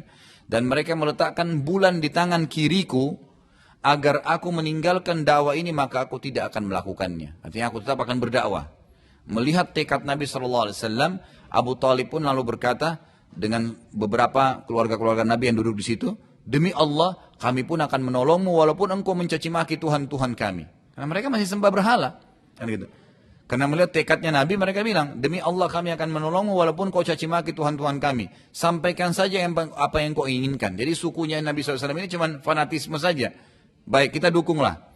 Maka dengan pertolongan tersebut Nabi SAW makin gencar berdakwah dimanapun dan kapanpun. Di musim haji, di waktu biasa, tokoh Quraisy atau orang miskinnya semua didakwain. Sekali lagi, orang-orang Quraisy waktu lihat makin tersebar Islam, tidak bisa sabar, maka mereka mencoba menyempitkan jalan dakwah Nabi SAW dengan mencoba merayu Abu Talib. Apa yang mereka lakukan? Karena Abu Talib ini membela Nabi, karena Nabi dianggap bukan cuma ponakan, tapi anak kesayangannya. Abu Talib ini sangat sayang dengan Nabi SAW. Apa yang terjadi? Orang-orang Quraisy mengutus seorang anak muda yang waktu itu sebaya dengan Nabi. Anaknya bernama Amarah bin Walid. Ini anak terkenal sekali gagahnya, pintarnya, kebijaksanaannya. Oh, sempurna pokoknya. Anak ini sempurna, gitu kan. Lalu apa mereka katakan? Ambillah Amarah sebagai anak dan menggantikan posisi Muhammad. Dan serahkan Muhammad kepada kami. Udah ambil aja orang ini, jadikan anakmu, kami sudah nobatkan, silahkan. Tapi Muhammad kasih kami akan adili. Apa kata Abu Talib? Kalian sungguh aneh, kalian memberikan anak kalian padaku untuk diasuh, gitu kan? Dan kalian ingin meminta anakku untuk kalian sembelih, gitu kan? Lalu Abu Talib menolak dengan keras. Karena dengan Abu Talib jalannya sudah tertutup, tidak ada lagi, maka orang-orang Quraisy akhirnya sepakat untuk melakukan dua hal. Ini masyhur sekali dalam sejarah ya. Yang pertama adalah mengajak Nabi SAW secara langsung untuk berdebat. Dan itu dengan cara mengutus seseorang yang paling pintar di antara mereka. Paling pintar syair, paling mengetahui keadaan dunia waktu itu, suku-suku. Pokoknya orang yang paling bijaksana. Yang bernama Al-Walid ibn Mughirah. Dalam sebuah riwayat yang sahih yang masyhur, Al-Walid ibn Mughirah berkata, waktu dia mendatangi Nabi SAW, wahai Muhammad, apa yang telah engkau lakukan? Apa yang kamu dakwahkan ini? Engkau telah memecahkan kami, menyalah-nyalahkan orang tua kami karena sembah berhala, juga mencaci maki sesembahan kami. Bila penyebab masalah ini karena engkau sakit, engkau kena sihir, maka kami akan kumpulkan harta-harta kami agar dapat mendatangkan tabib terbaik untukmu. Bila karena engkau ingin menjadi kaya, ini tawaran yang kedua. Kalau tadi karena kamu sihir sakit kami obatin. Kalau kamu ingin kaya, maka kami akan kumpulkan semampu kami harta untukmu agar engkau menjadi orang yang paling kaya di antara kami. Bila karena engkau ingin kemuliaan, maka kami semua akan menyanjungmu. Gak perlu khawatir karena kamu tokoh kami, tokoh masyarakat. Bila karena engkau ingin menjadi raja, maka kami akan nobatkan engkau menjadi raja kami. Bila karena wanita, maka kami akan nikahkan engkau dengan wanita tercantik sesuai pilihanmu. Setelah semua yang Al-Walid ucapkan tadi, dan Nabi SAW diam aja, nggak nyaut. Nah, sewaktu itu Walid selesai, udah selesai. Nabi SAW bilang, Nabi berkata, apakah engkau sudah selesai wahai Walid? Walid bilang iya, nggak ada lagi yang mau disampaikan. Walid memang nunggu apa jawabannya nih. Lalu Nabi SAW berkata, sekarang coba dengarkan dari aku baik-baik. Nabi lalu membacakan surah Al-Fussilat. Ya. Al-Fussilat ini urutan 41 dalam Al-Quran, ayatnya panjang ya. Ayat 1 sampai ayat 54. Ya. Nabi SAW baca, jadi Nabi ini nggak dialog sama Al-Walid, nggak jawab begitu saja. Memang saya bukan mau ini, bukan, enggak. Nabi cuma bacain ayat. Tapi Nabi titip pesan, dengarin baik-baik nih ayat Quran. Apa yang dibacakan? A'udzubillahi minasyaitonirrajim. Hamim. Tanzilum minar rahmanir rahim. Kitabun fussilat ayatuhu Qur'anan Arabiyyan liqaumin ya'lamun. Basyiran wa nadhiran fa'a'rada aktsaruhum fahum la yasma'un. وقالوا قلوبنا في أكنة مما تدعونا إليه وفي آذاننا وقر ومن بيننا وبينكم حجاب فاعمل إننا عاملون قل إنما أنا بشر مثلكم يوحى إلي أنما إلهكم إله واحد فاستقيموا إليه واستغفروه وويل للمشركين الذين لا يؤتون الزكاة وهم بالآخرة هم كافرون إن الذين آمنوا وعملوا الصالحات لهم أجر غير ممنون قل أئنكم لا تكفرون بالذي خلق الأرض في يومين وتجعلون له أندادا ذلك رب العالمين وجعل فيها رواسي من فوقها وبارك فيها وقدر فيها أقواتها في 4 أيام سواء للسائلين ثم استوى إلى السماء وهي دخان فقال لها وللأرض ائتيا طوعا أو كرها قالتا أتينا طائعين فقضاهن 7 سماوات في يومين وأوحى في كل سماء أمرها وزينا السماء الدنيا بمصابيح وحفظا ذلك تقدير العزيز العليم فإن أعرضوا فقل أنذرتكم صائقة مثل صائقة عاد وثمود. Sampai ayat 13 ini, waktu Nabi SAW baca, kebetulan untuk jemaah sekalian, Al-Walid ini belum pernah tahu apa yang Nabi dakwain dan cuma dengar simpang siur, dan juga selama ini orang cuma baca, oh Muhammad tuh selalu bacain ayat-ayat Quran dari Allah, dia nggak pernah dengar, baru kali ini dia dengar gitu. Apa yang Nabi katakan? Kita terjemahin dulu 13 ayat ini ya. Pertama, Hamim. Hamim ini berarti potongan huruf-huruf Al-Quran di awal surah yang Allah lebih tahu artinya atau nama surah itu ya. Ayat kedua, diturunkan dari Tuhan yang maha pemurah lagi maha penyayang.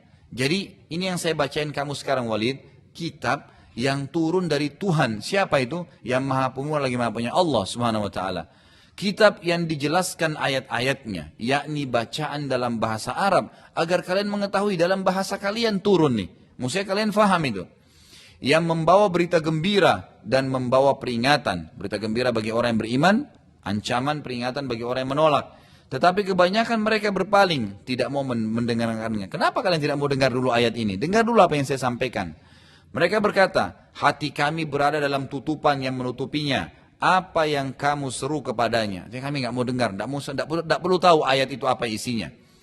Dan telinga kami ada sumbatannya. Dan antara kami dan engkau, wahai Muhammad, ada dinding pemisah.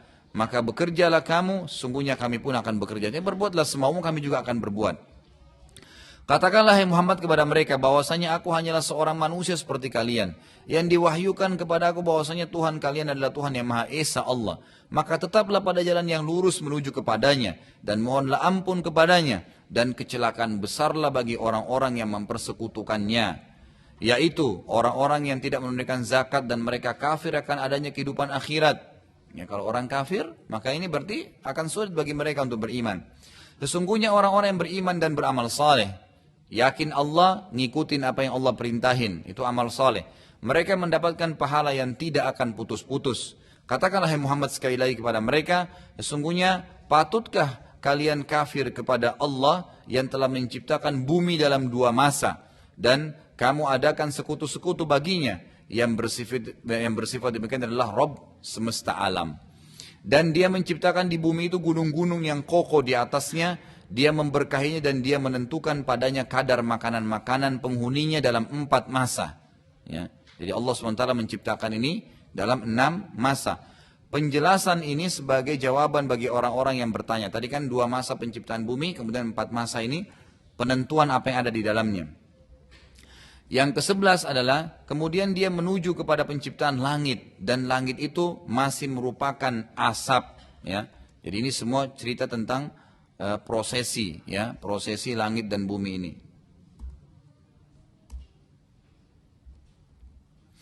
Dan dia Allah berkata kepadanya dan kepada bumi, pada langit dan bumi. Waktu itu berarti bumi lebih dulu diciptakan oleh Allah Subhanahu wa taala. Lalu diciptakanlah 7 lapis langit tadi. Lalu Allah berkata kepada keduanya, ke langit dan bumi, datanglah kepadaku dengan perintahku, dengan suka atau dengan terpaksa. Lalu keduanya menjawab, langit dan bumi berkata kepada Allah, kami datang dengan suka hati, kami tunduk dengan suka hati. Maka dia Allah menjadikannya 7 langit. Jadi pada saat itu Allah baru menjadikan 7 lapis langit. Dalam 2 masa pula. Ya, jadi dalam di sini juga sama dengan bumi yang memiliki 2 masa. Dia mewahyukan kepada tiap-tiap langit urusannya. Lalu Allah memerintahkan setiap langit ada penghuninya, ada tugas-tugas di situ. Dan kami hiasi langit yang dekat. Ya, ini sekarang langit yang di atas kepala kita. Langit yang dekat dengan bintang-bintang yang cemerlang seperti kita lihat sekarang. Dan kami memeliharanya dengan sebaik-baiknya. Demikianlah, maksudnya tidak tabrakan, tetap posisinya gitu kan, fungsinya masing-masing ada. Demikianlah ketentuan Tuhan yang maha perkasa, ya, lagi maha mengetahui. Jika mereka berpaling, ini ayat terakhir 13 tadi, yang langsung berhenti Nabi waktu itu karena diberhentikan oleh Al-Walid. Dia mengatakan, jika mereka berpaling, tidak mau beriman kepada Allah yang menciptakan langit dan bumi ini, dan tidak mau mengimani kamu risalah Muhammad Muhammad, katakanlah kepada mereka, aku, Allah, telah memperingatkan kalian dengan petir itu yang telah menimpa kaum Ad dan Samud. Kebetulan kisah kaum Ad dan Samud ini adalah kisah yang masyhur di kalangan orang-orang Quraisy. Ya, kaum Ad dan Samud ini kaum yang memang Allah siksa dengan petir. Mereka tahu kisahnya bahwasanya Allah pernah turun petir dari langit dan menghancurkan 2 suku ini. Saat tiba di ayat ke-13 ini, Al-Walid ketakutan mendengar ayat 13 tadi. Karena mereka tahu kisahnya kaum Ad dan Samud gitu kan. Ketakutan dan berdiri dari tempat duduknya lalu menutup mulut Nabi SAW lalu mengucapkan kalimat dan berkata, aku memohon kepadamu, hai Muhammad atas nama Allah, gitu kan, janganlah engkau putus hubungan kerabatmu. Ya, jadi maksudnya, kalau kau ucapkan ini dan benar Allah turunin, kerabatmu semua akan mati. Berarti mereka yakin ada Allah, gitu kan. Sebenarnya mereka yakin ada Allah. Mereka takut dengan Allah, tapi mereka masalahnya masih berbuat kemusyrikan. Perhatikan ya jemaat sekalian, ada bedanya. Allah Tuhan kita, yang tidak meyakini Allah sama sekali itu namanya kafir. Yang mempartisipasikan Allah dengan makhluknya, kayak sembah berhala, pakai jimat, sembah pohon, itu berarti syirik. Dua-duanya nggak boleh. Tidak meyakini kafir, meyakini tapi masih melibatkan Allah dengan makhluknya, dalam hak-haknya Allah, itu dalam ibadah, maka berarti dia musyrik. Orang-orang kafir Mekah ini musyrik. Mereka yakin ada Allah, yang ciptakan langit Allah, bumi Allah, mereka tahu itu. Tapi mereka masih nyembah berhala. Ya seperti banyak orang di antara kita sekarang, sholat iya, tapi masih pergi kuburan minta-minta. Sama persis perilakunya orang kafir Quraisy Mekah, nggak ada bedanya. Karena mereka yakin ada Allah, cuma mereka masih melibatkan ibadahnya dengan makhluk gitu. Maka pada saat itu karena ketakutan dia mengatakan unsyiduka ya Muhammad billah ya warrahim. Jadi saya minta kepada Muhammad, takutlah kepada Allah. Berhenti itu ditutup ujian Nabi, dan hati-hati dengan kerabatmu sampai 3 kali. Lalu dia duduk kembali. Kemudian Nabi SAW melanjutkan surah sampai habis, sampai ayat 54. Ini tentu kita tidak akan baca karena memang yang jadi saksi bahasan cuma sampai 13 ayat tadi. Itu kan sisanya itu dibacain dan Al-Walid pun dengar. Setelah selesai dibaca, yang anehnya jemaah sekalian, ya kata Nabi SAW, wahai Walid, ini yang saya miliki. Ini jawaban saya nih. Saya nggak punya yang lain. Nabi nggak ucapin kalimat pun, cuma bacain surah Al-Quran. Jadi Nabi SAW tidak dialog tapi bacain Al-Quran, maka dengan kemujizatan Al-Quran, Al-Walid tidak bisa membuka dialog. Dan ia pertama kali mendengar Al-Quran dengan tenang dan tanpa gangguan, dan ia benar-benar tersentuh dengan ayat-ayat tadi. Lalu ia berdiri dari tempat duduknya dan menuju ke Darun Nadwa, tempat orang-orang Quraisy kumpul. Lalu orang-orang Quraisy yang mengutusnya berpikir, ada apa nih dengan Muhammad? Kita sudah penasaran mau dengar bagaimana dialognya dengan Walid. Walid orang yang paling pintar. Tiba-tiba saja, ya, pada saat orang-orang Quraisy mengutus Walid, mukanya dalam kondisi marah menuju ke Nabi SAW. Karena mau tahu informasi gitu kan. Waktu pulang, tiba-tiba saja mukanya Walid kelihatan seperti orang yang sedang terkagum-kagum. Lalu, waktu di Darun Nadwa orang-orang Quraisy tanya, demi Allah, sesungguhnya, hai Walid, engkau telah kembali dengan raut wajah bukan seperti wajahmu waktu kamu pergi tadi. Waktu pergi tadi kamu marah. Sekarang kamu pulang, ya, dalam kondisi senyum-senyum. Orang kagum-kagum, ada apa denganmu? Lalu Walid mengatakan apa? Dengarkan kalimat yang luar biasa, Ibu sekalian. Ini pengakuan yang luar biasa. Dia mengatakan, ini orang paling pintarnya Quraisy. Demi Allah, aku telah mendengarkan perkataan yang belum pernah aku dengarkan sebelumnya. Ketahuilah, semua perkataannya Muhammad itu sangat indah, juga sangat jelas. Perkataannya sangat tinggi. Sungguh ya, perkataan yang terbaik yang dia ucapkan itu sudah ada buahnya, ada hasilnya. Artinya ini biasa digunakan oleh para penyair ya. Perkataan yang tertingginya itu berbuah. Artinya apa yang dia inginkan sudah sampai targetnya. Dan perkataannya yang paling sederhana telah mencukupi. Ini sudah menjawab saya. Dan pastilah perkataannya ini akan menang dan tidak akan terkalahkan. Nabi SAW dikaruniai Al-Quran karena kaumnya pada saat itu menjunjung tinggi sastra. Dan Al-Quran datang dalam menantang sastra itu. Dan kita sudah tahu semua nabi-nabi itu jemaah sekalian diberikan mukjizat sesuai dengan keadaan kaumnya. Kalau Nabi Musa dulu senang dengan sihir, ya, kaumnya Fir'aun, maka diutuslah seperti sihir itu, tapi mukjizat. Ya, tongkat bisa berubah jadi ular, tangannya bisa dikeluarkan jadi cahaya dan seterusnya gitu kan. Nabi Isa kedokteran, Allah tantang mereka dengan Isa datang tanpa ayah, gitu kan. Bisa lahir, bisa hamil Maryam dengan tanpa suami, tanpa berhubungan biologis yang manusia tahu selama ini dalam ilmu kedokteran. Nabi SAW itu sastra yang terkenal. Jadi bisa saja mereka menyusun sastra-sastra itu sangat indah, sangat bagus gitu. Quran datang, seperti misalnya penggunaan wasyamsi waduhaha, kan gitu. Akhirnya pakai ha semua ya. Wal qamari idza talaha, itu luar biasa dan banyak ayat Al-Quran begitu. Itu sebenarnya komponen susunan puisi-puisi atau syair-syair gitu kan. Tapi Al-Quran bukan syair. Cuman menyerupai itu dan mengalahkan syair. Mengalahkan syair karena isinya maknanya sangat besar. Berbicara tentang langit, bumi. Syair-syair cuma mengatakan, kebanyakan penyair Arab itu cuma memuji apa yang ada di sekitarnya. Seperti misalnya wanita, kemudian rumahnya yang bagus, jenis pekerjaannya. Cuman itu saja dan itu sudah dianggap sangat tinggi. Nabi SAW waktu itu, melihat keadaan Walid berubah oleh orang-orang Quraisy, serentak orang-orang Quraisy yang berada di dalam Nadwa berkata, wahai Abul Walid, apakah engkau telah meninggalkan agama nenek moyangmu? Kau sendiri sudah beriman pada Muhammad? Walid mengatakan tidak, tapi demi Allah aku belum pernah mendengar perkataan seperti itu. Dengarkan, orang-orang Quraisy selalu berkata begini. Lalu mereka berkata kepada Walid, mungkin itu syair-syair saja yang dia sampaikan. Kata Walid, demi Allah, tidak seorang pun dari kalian lebih tahu dari aku dari syair-syair. Aku orang paling pintar syair. Dan ya, orang ini mengatakan, dan aku ya tahu yang Muhammad sampaikan bukan syair. Lalu mereka berkata lagi, kalau begitu mungkin Muhammad itu seorang peramal dan penyamun. Makanya kata-katanya bagus gitu. Walid mengatakan, aku juga adalah orang yang paling pintar dan paling tahu peramal dan penyamun dari kalian semua. Dan kalian tahu itu. Saya tahu. Dan tidak ada sedikit pun dari sifat peramal dan penyamun di diri Muhammad. Kan biasa penyamar itu taruh menyan-menyan, kan ngomongnya mengkhayal, penampilannya menakutkan. Ini enggak ada ciri-cirinya itu. Dan kata-katanya sama sekali dia tidak ucapkan dari dia gitu. Lalu orang Quraisy bilang lagi yang ketiga, mereka berkata, kalau begitu berarti Muhammad itu orang kerasukan jin. Makanya dia bisa ngomong, gitu kan, bagus. Walid mengatakan, Walid ini jawab sendiri ya. Dia bilang, aku lebih tahu semua ciri-ciri orang yang kemasukan setan atau orang gila. Dan tidak ada sedikit pun pada diri Muhammad. Mereka bilang lagi, kalau begitu berarti penyihir.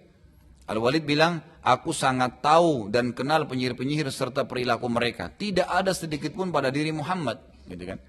Mereka lalu berkata, engkau telah membuat kami bingung, wahai Walid. Lalu apa yang semestinya kami katakan tentang Muhammad? Lalu Walid memberikan saran.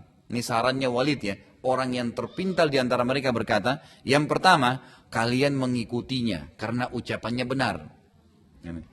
Mereka menjawab, tidak mungkin kami meninggalkan agama nenek moyang kami.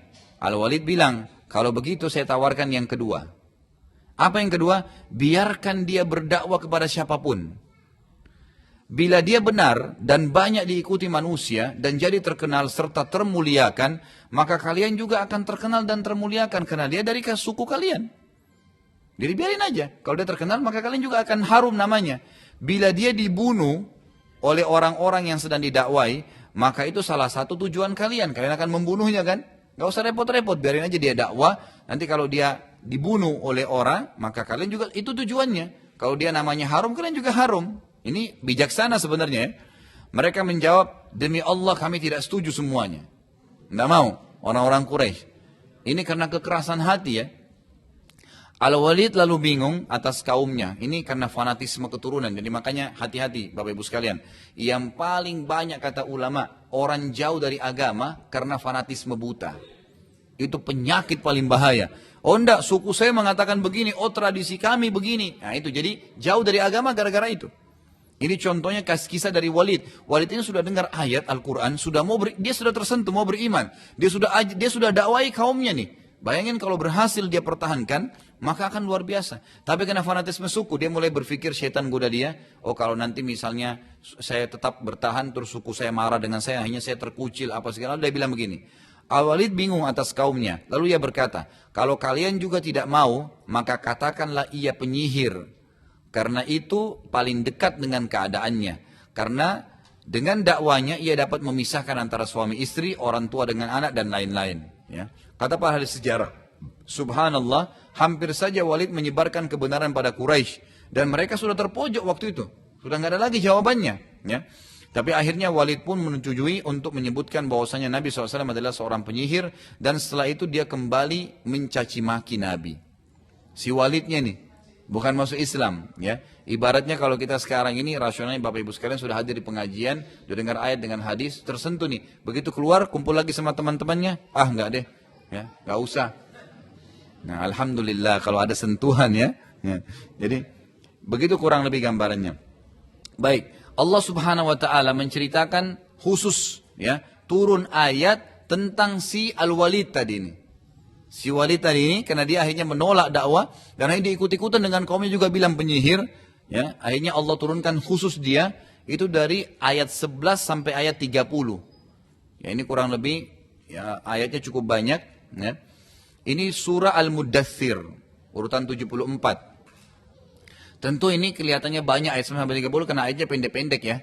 Allah mengatakan, a'udzubillahi minasyaitonirrajim, dzarni wa man khalaqtu wahida wa ja'altu lahu malam mamduda wa banina syuhuda wa mahhattu lahu tamhida thumma yatma'u an azid kalla innahu kana li ayatina anida sa'urhikuhu sa'uda innahu fakkara wa qaddar faqutila kaifa qaddar thumma qutila kaifa qaddar thumma nadhar thumma abasa wa basar thumma adbara wastakbar faqala in hadha illa sihrun yu'thar in hadha illa qaulul bashar sa'uslihi saqar وما أدراك ما سقر لا تبكي ولا تذر لواحة للبشر عليها 19. Terjemahannya, biarkanlah aku bertindak terhadap orang yang telah menciptakannya, yang telah aku ciptakan atau menciptakannya sendiri. Maksudnya di sini Allah akhirnya mau mengambil alih Al-Walid tadi. Karena sebenarnya tadi waktu dia datang dialog dengan Nabi SAW, yang telah membuat dia tersentuh Allah SWT agar dia bisa berdakwah di kaumnya sebenarnya. Dan itu kebebasan, orang bisa memilih. Ini juga pelajaran besar Bapak Ibu sekalian ya. Jadi semua orang di antara kita tidak akan pernah dipaksa oleh Allah. Tidak ada paksaan untuk beribadah, nggak ada paksaan untuk meninggalkan maksiat, tidak ada. Allah ciptakan kebaikan dan keburukan, tinggal diberi kebebasan untuk memilih. Dan ini kemahadilan Allah. Al-Walid tadi, kalau Allah mau, Allah bisa paksain dia. Tapi tidak, Allah berikan kebebasan. Nanti dia tentukan sendiri dan dia akhirnya tentukan tidak mau beriman. Itu penentuan dia sendiri. Karena dia tidak mau beriman, Allah turunkan ini. Allah mengatakan, biarkanlah aku yang akan bertindak, hai Muhammad, kepada orang yang telah aku ciptakannya sendiri. Maksudnya si Walid tadi. Dan aku jadikan baginya harta yang banyak. Karena Walid ini punya harta yang banyak. Allah yang kasih, gitu kan. Dan anak-anak yang selalu bersama dia. Kata para ahli tafsir, Al-Walid ini punya anak di atas 10 orang. Laki-laki semua, itu kalau dia jalan diikutin oleh anak laki-lakinya semua. Jadi seperti sebuah kekuatan gitu ya, yang dipamerkan. Jadi dia dan anak-anak yang selalu bersamanya. Dan kulapangkan baginya rezeki juga kekuasaan dengan selapang-lapangnya. Kemudian dia ingin sekali agar aku menambahnya. Jadi Walid sempat mengatakan, ya, mau minta ditambahin, minta kepada Allah. Tapi dia masih syirik, masih nyembah berhala. Sekali-kali tidak akan aku tambah, karena sungguhnya dia telah menentang ayat-ayatku, Al-Quran. Aku akan membebaninya mendaki pendakian yang memayahkan. Maksudnya aku akan susahkan hidupnya. Sesungguhnya dia telah memikirkan, waktu sampai ayat tadi, dia mulai berpikir gitu kan. Dan menetapkan apa yang ditetapkannya. Dia mau ambil keputusan tadi, mulai mendakwai kaum Quraisy. Maka celakalah dia. Bagaimana dia membatalkan, bagaimana tiba-tiba dia beralih. Tadi sudah tersentuh, tiba-tiba dia beralih. Kemudian celakalah dia, bagaimana dia menetapkan, bagaimana dia mengambil keputusan untuk batalin beriman. Kemudian dia mulai berpikir sesudah dia ya bermasam wajah dan merengut. Maksudnya setelah dia tadinya datang dalam kondisi marah, ya tiba-tiba dia berubah. Lalu dia berkata, Al-Quran itu tidak lain hanyalah sihir yang dipelajari dari orang dahulu. Ini tidak lain hanyalah perkataan manusia. Aku akan memasukkan dia, kata Allah tentang Al-Walid, ke dalam api neraka Sakar. Tahukah kamu apa itu neraka Sakar? Sakar itu tidak akan meninggalkan dan tidak akan membiarkan. Artinya akan membakar semua dari kulit, urat, sampai tulang-tulangnya hangus. Gitu kan? Lalu dikatakan neraka Sakar adalah pembakar kulit manusia. Dan di atasnya neraka itu ada 19 malaikat yang jaga. Ya. Lalu jemaah sekalian, karena langkah berdialog dengan Nabi SAW itu tidak berhasil, tadi dialog Al-Walid tidak berhasil dengan Nabi SAW, maka mereka sepakat dengan langkah kedua, dan ini penutupan bahasan kita dalam langkah kedua ini, kami akan membunuhnya juga menyusahkannya. Orang-orang Quraisy bilang, kami akan membunuhnya dan menyusahkan Nabi SAW. Mulai saat itu, orang-orang Quraisy semua sepakat memulai dengan mencaci maki Nabi SAW. Setiap kali bertemu Nabi di depan Ka'bah, waktu Nabi lagi tawaf, setiap hari mereka selalu mencaci maki Nabi dengan beragam macam cacian. Tetapi Nabi SAW bersabar, sampai tiba suatu hari, sudah tidak tahan lagi Nabi dicaci maki tentang keturunannya, caci maki tentang keluarganya, pokoknya caci maki saja. Lalu Nabi SAW berkata, wahai Quraisy, aku akan memerangi kalian sampai kalian semua terbunuh. Nabi ini orangnya nggak pernah banyak ngomong gitu, ya, kecuali hal-hal yang baik. Satu kali Nabi langsung mengancam mereka, wahai Quraisy, karena kalian caci maki seperti ini, caci maki Allah, caci maki Al-Quran, caci maki Nabi SAW, keluarganya Nabi, maka saya akan memerangi kalian sampai saya akan membunuh kalian semua. Mendengar kata-kata yang tegas dan keras dari mulut Nabi SAW, anehnya tiba-tiba saja orang-orang Quraisy tadi yang mencaci maki mendatangi Nabi SAW lalu berkata, wahai Muhammad, maafkanlah kami tidak bermaksud sampai masalah ini terjadi gitu. Setelah Nabi SAW meninggalkan mereka, ya, kemudian mereka kembali duduk di dalam dua, lalu mereka saling menghardik satu sama yang lain gitu. Bukankah tadi kita sudah sepakat memang untuk caci maki dia, sampai ia melawan, lalu kita bunuh. Karena kalau tiba-tiba dibunuh nanti Abu Talib bisa bela gitu kan. Tapi kalau kita caci maki, dia terpancing emosi, lalu kita terjadi perkelahian dengan dia terbunuh, maka itu nggak masalah. Mengapa dengan satu kalimat saja kalau dari mulutnya, kalian semua malah minta maaf dengan dia? Gitu kan? Jadi orang Quraisy sendiri bingung. Maka keesokan harinya, ketika melihat Nabi SAW sedang tawaf, mereka semua langsung mengoroyoki Nabi SAW sambil berkata, apakah engkau yang telah mengancam kami dengan peperangan kemarin? Karena jumlah mereka sangat banyak, maka Nabi SAW pun terpojok. Melihat keadaan tersebut, anak Nabi SAW yang masyhur, Fatimah Az-Zahra radhiyallahu anha, pada saat itu lewat dan lihat ayahnya dikeroyoki, langsung beliau coba membela. Ya. Tapi tidak bisa. Lalu ia segera menemui Abu Bakar radhiyallahu anhu dan menyampaikan apa yang terjadi. Maka Abu Bakar bersegera datang dan membantu Nabi SAW sampai ia berhasil menolong Nabi lepas dari mereka. Lalu Abu Bakar berteriak dengan suara keras, apakah kalian mau membunuh orang yang hanya mengatakan Tuhanku Allah? Apa alasannya? Dia cuma mengatakan Tuhanku Allah. Kalian juga mengatakan Tuhan kalian Allah. Cuma dilarang tidak boleh sembah berhala. Selesai. Apa masalahnya gitu? Kenapa kalian harus bunuh? Itu termasuk, ya, ini termasuk salah satu yang menimpa Nabi SAW, dan ini dalam dakwah. Tentu banyak hal, ya, banyak hal nanti akan kita pelajari juga. Cukup banyak hal-hal nanti yang terlewatkan dalam kehidupan Nabi SAW yang dicoba oleh Allah Subhanahu Wa Taala melalui orang-orang Quraisy yang merupakan tantangan dakwah. Mungkin sampai sini dulu, insya Allah kita akan masuk pertemuan akan datang dengan masuk Islamnya Hamzah radhiyallahu anhu. Kalau ada yang mau bertanya silahkan.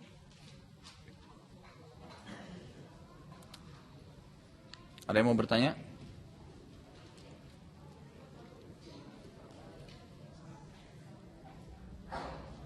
Waktunya memang sampai setengah 10 ya?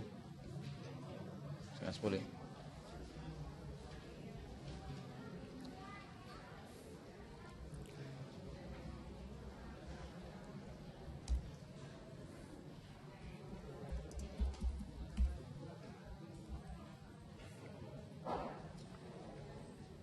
Sudah.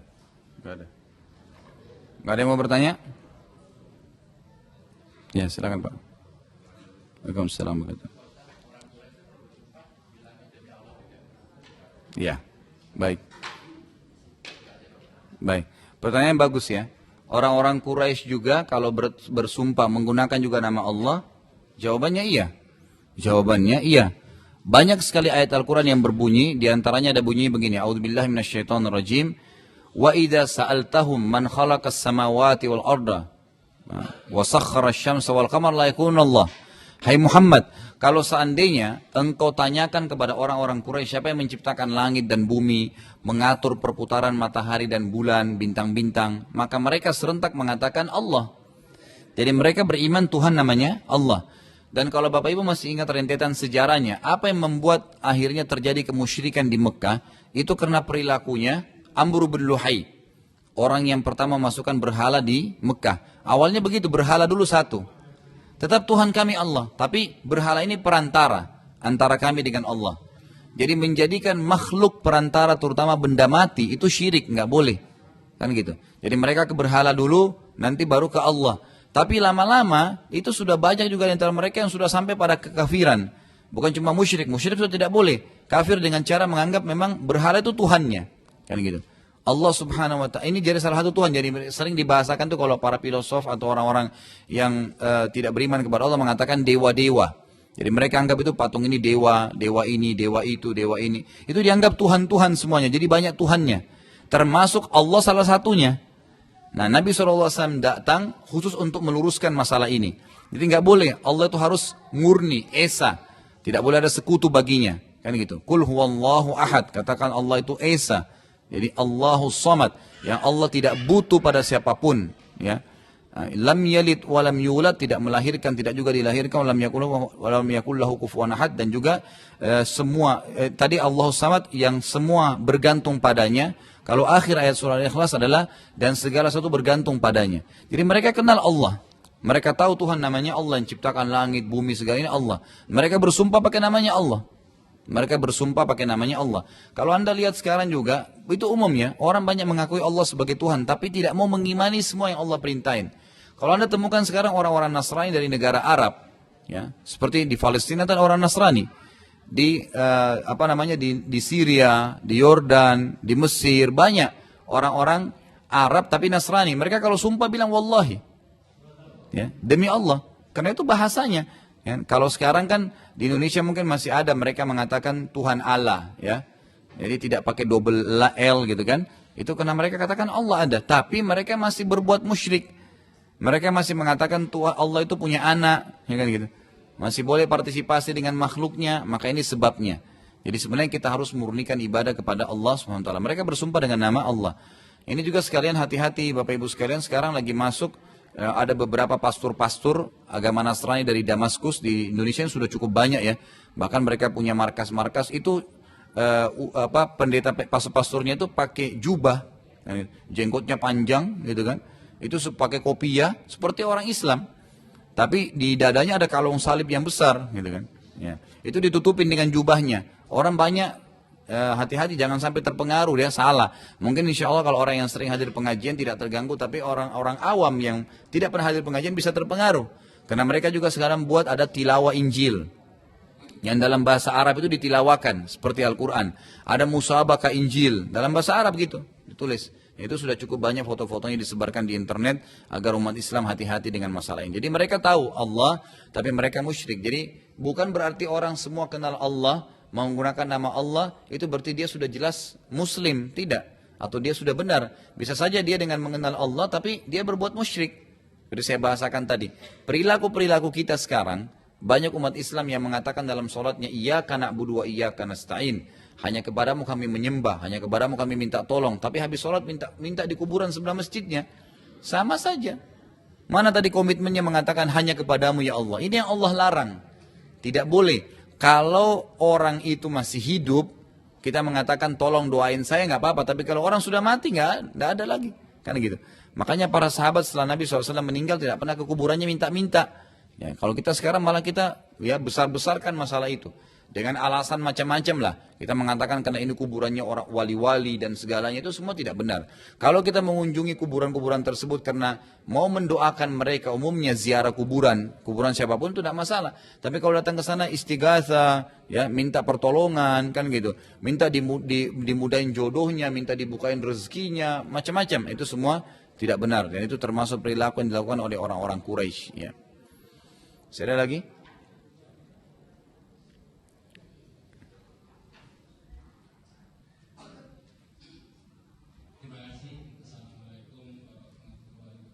Waalaikumsalam.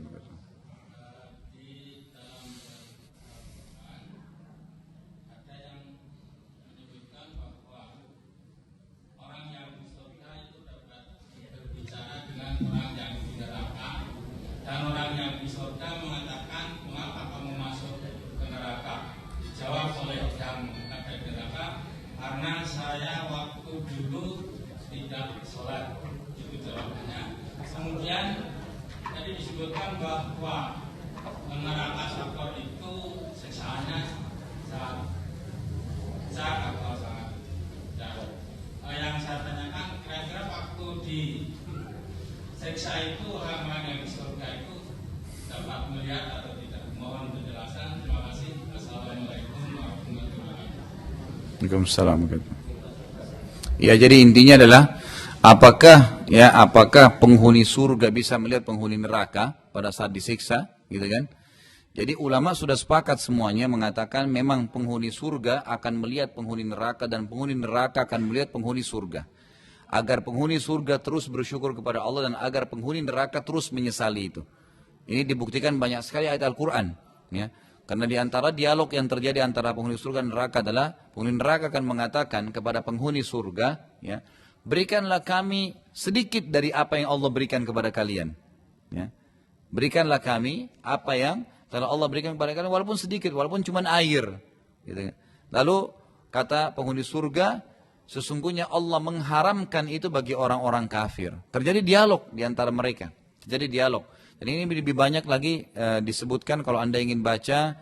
Ada buku yang pernah saya bawakan dulu kecil. Judulnya itu Rasulullah bercerita tentang surga dan neraka. Kalau tidak salah harganya mungkin sekitar 10 ribuan atau 12 ribu gitu. Itu cukup bagus. Di situ ada disebutkan subjudulnya, itu memang dialog pembicaraan antara ahli surga dan ahli neraka. Mereka memang bicara dan cukup banyak ayat yang diangkat di situ tentang masalah itu. Jadi memang mereka saling melihat. Tetapi di sini melihatnya itu bukan secara spesifik ya. Misalnya bukan setiap saat kita lihat di depan mata kita, tidak. Tapi kapan penghuni surga mau lihat, mereka bisa lihat. Kapan saja. Sampai ada kisah dalam Al-Quran disebutkan itu, nanti akan ada beberapa orang masuk di surga. Mereka kumpul-kumpul. Kan ini kalau Bapak Ibu sekalian kita nanti di surga insya Allah. Pada saat tiba-tiba kita mau ngumpul nih, ingat teman, oh si fulan. Langsung tiba-tiba kita datang ke istananya, ketemu sama dia. Ngobrol-ngobrol, ingat kisah dulu. Oh kita pernah hadir di Al-Ihsan ya dulu. Kita pernah ada begini, kita pernah begitu. Loh itu benar. Itu nanti akan bicara gini dan seterusnya gitu. Kita akan bicara. Kemudian dalam Al-Quran diceritain itu nanti akan ada beberapa orang yang bicara. Lalu mereka ingat satu temannya. Mana si fulan? Mereka cari di surga, keliling, nggak ada.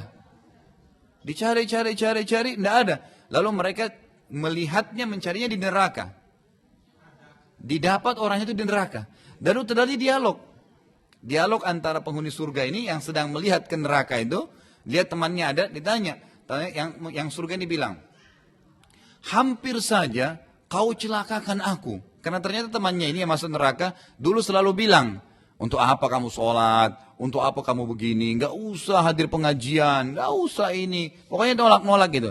Hampir saja kau celakakan saya. Kalau bukan saya mendapatkan hidayah dari Tuhanku, maka saya akan bersama kau di neraka. Ini diantara yang terjadi dialog mereka. Jadi memang kita bisa melihat itu. Kita bisa melihat. Termasuk kata ulama, dan ini ada nanti bahasan sendiri ya pada saat memang itu bahasan sendiri dalam kelas hadis ya. Mungkin Bapak Ibu kalau ada waktu bisa hadir di Al-Azhar setiap Senin malam itu, pengajian kita antara Maghrib Isya. di Al-Azhar di Bekasi Barat sini juga ya, itu memang berjalan terus. Sekarang lagi bab sholat tuh, karena kita bahas rukun Islam, nanti akan masuk dalam rukun iman. Kita akan bahas rukun iman itu tentang iman kepada hari kiamat, di antaranya tentang surga dan neraka. Itu akan panjang lebar nanti terincikan insya Allah. Bagaimana dialog di antara mereka, bagaimana keadaan mereka. Termasuk nanti kita kalau masuk surga Bapak Ibu sekalian, Anda bisa mereview hidup Anda di dunia. Bisa kita lihat tuh. Ya misalnya, ya Allah saya mau kembali, ingat tuh saya baru lahir. Kita lihat tuh waktu baru lahir, kemudian kegiatan kita setiap hari, apa yang kita lakukan, sampai terakhir filmnya habis gitu. Ya, bagaimana waktu sakaratul maut datang menjemput Anda akan tahu itu. Ketemu sama teman-teman, satu sama yang lain saling mengunjungi, itu semua akan terjadi. Ya, akan terjadi sesuatu itu sudah ada semua penjelasannya dalam wahyu Allah Subhanahu wa taala. Ya. Gitu Pak ya. Maaf di belakang sebentar Pak, lebih dulu tadi. Lebih dulu sebentar ya.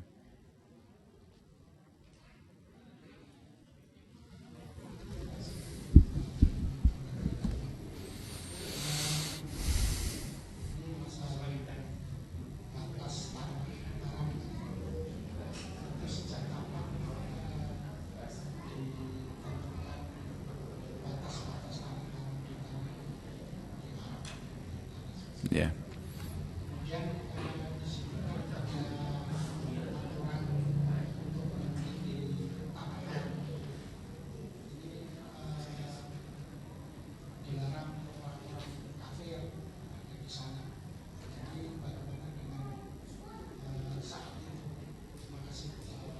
Iya.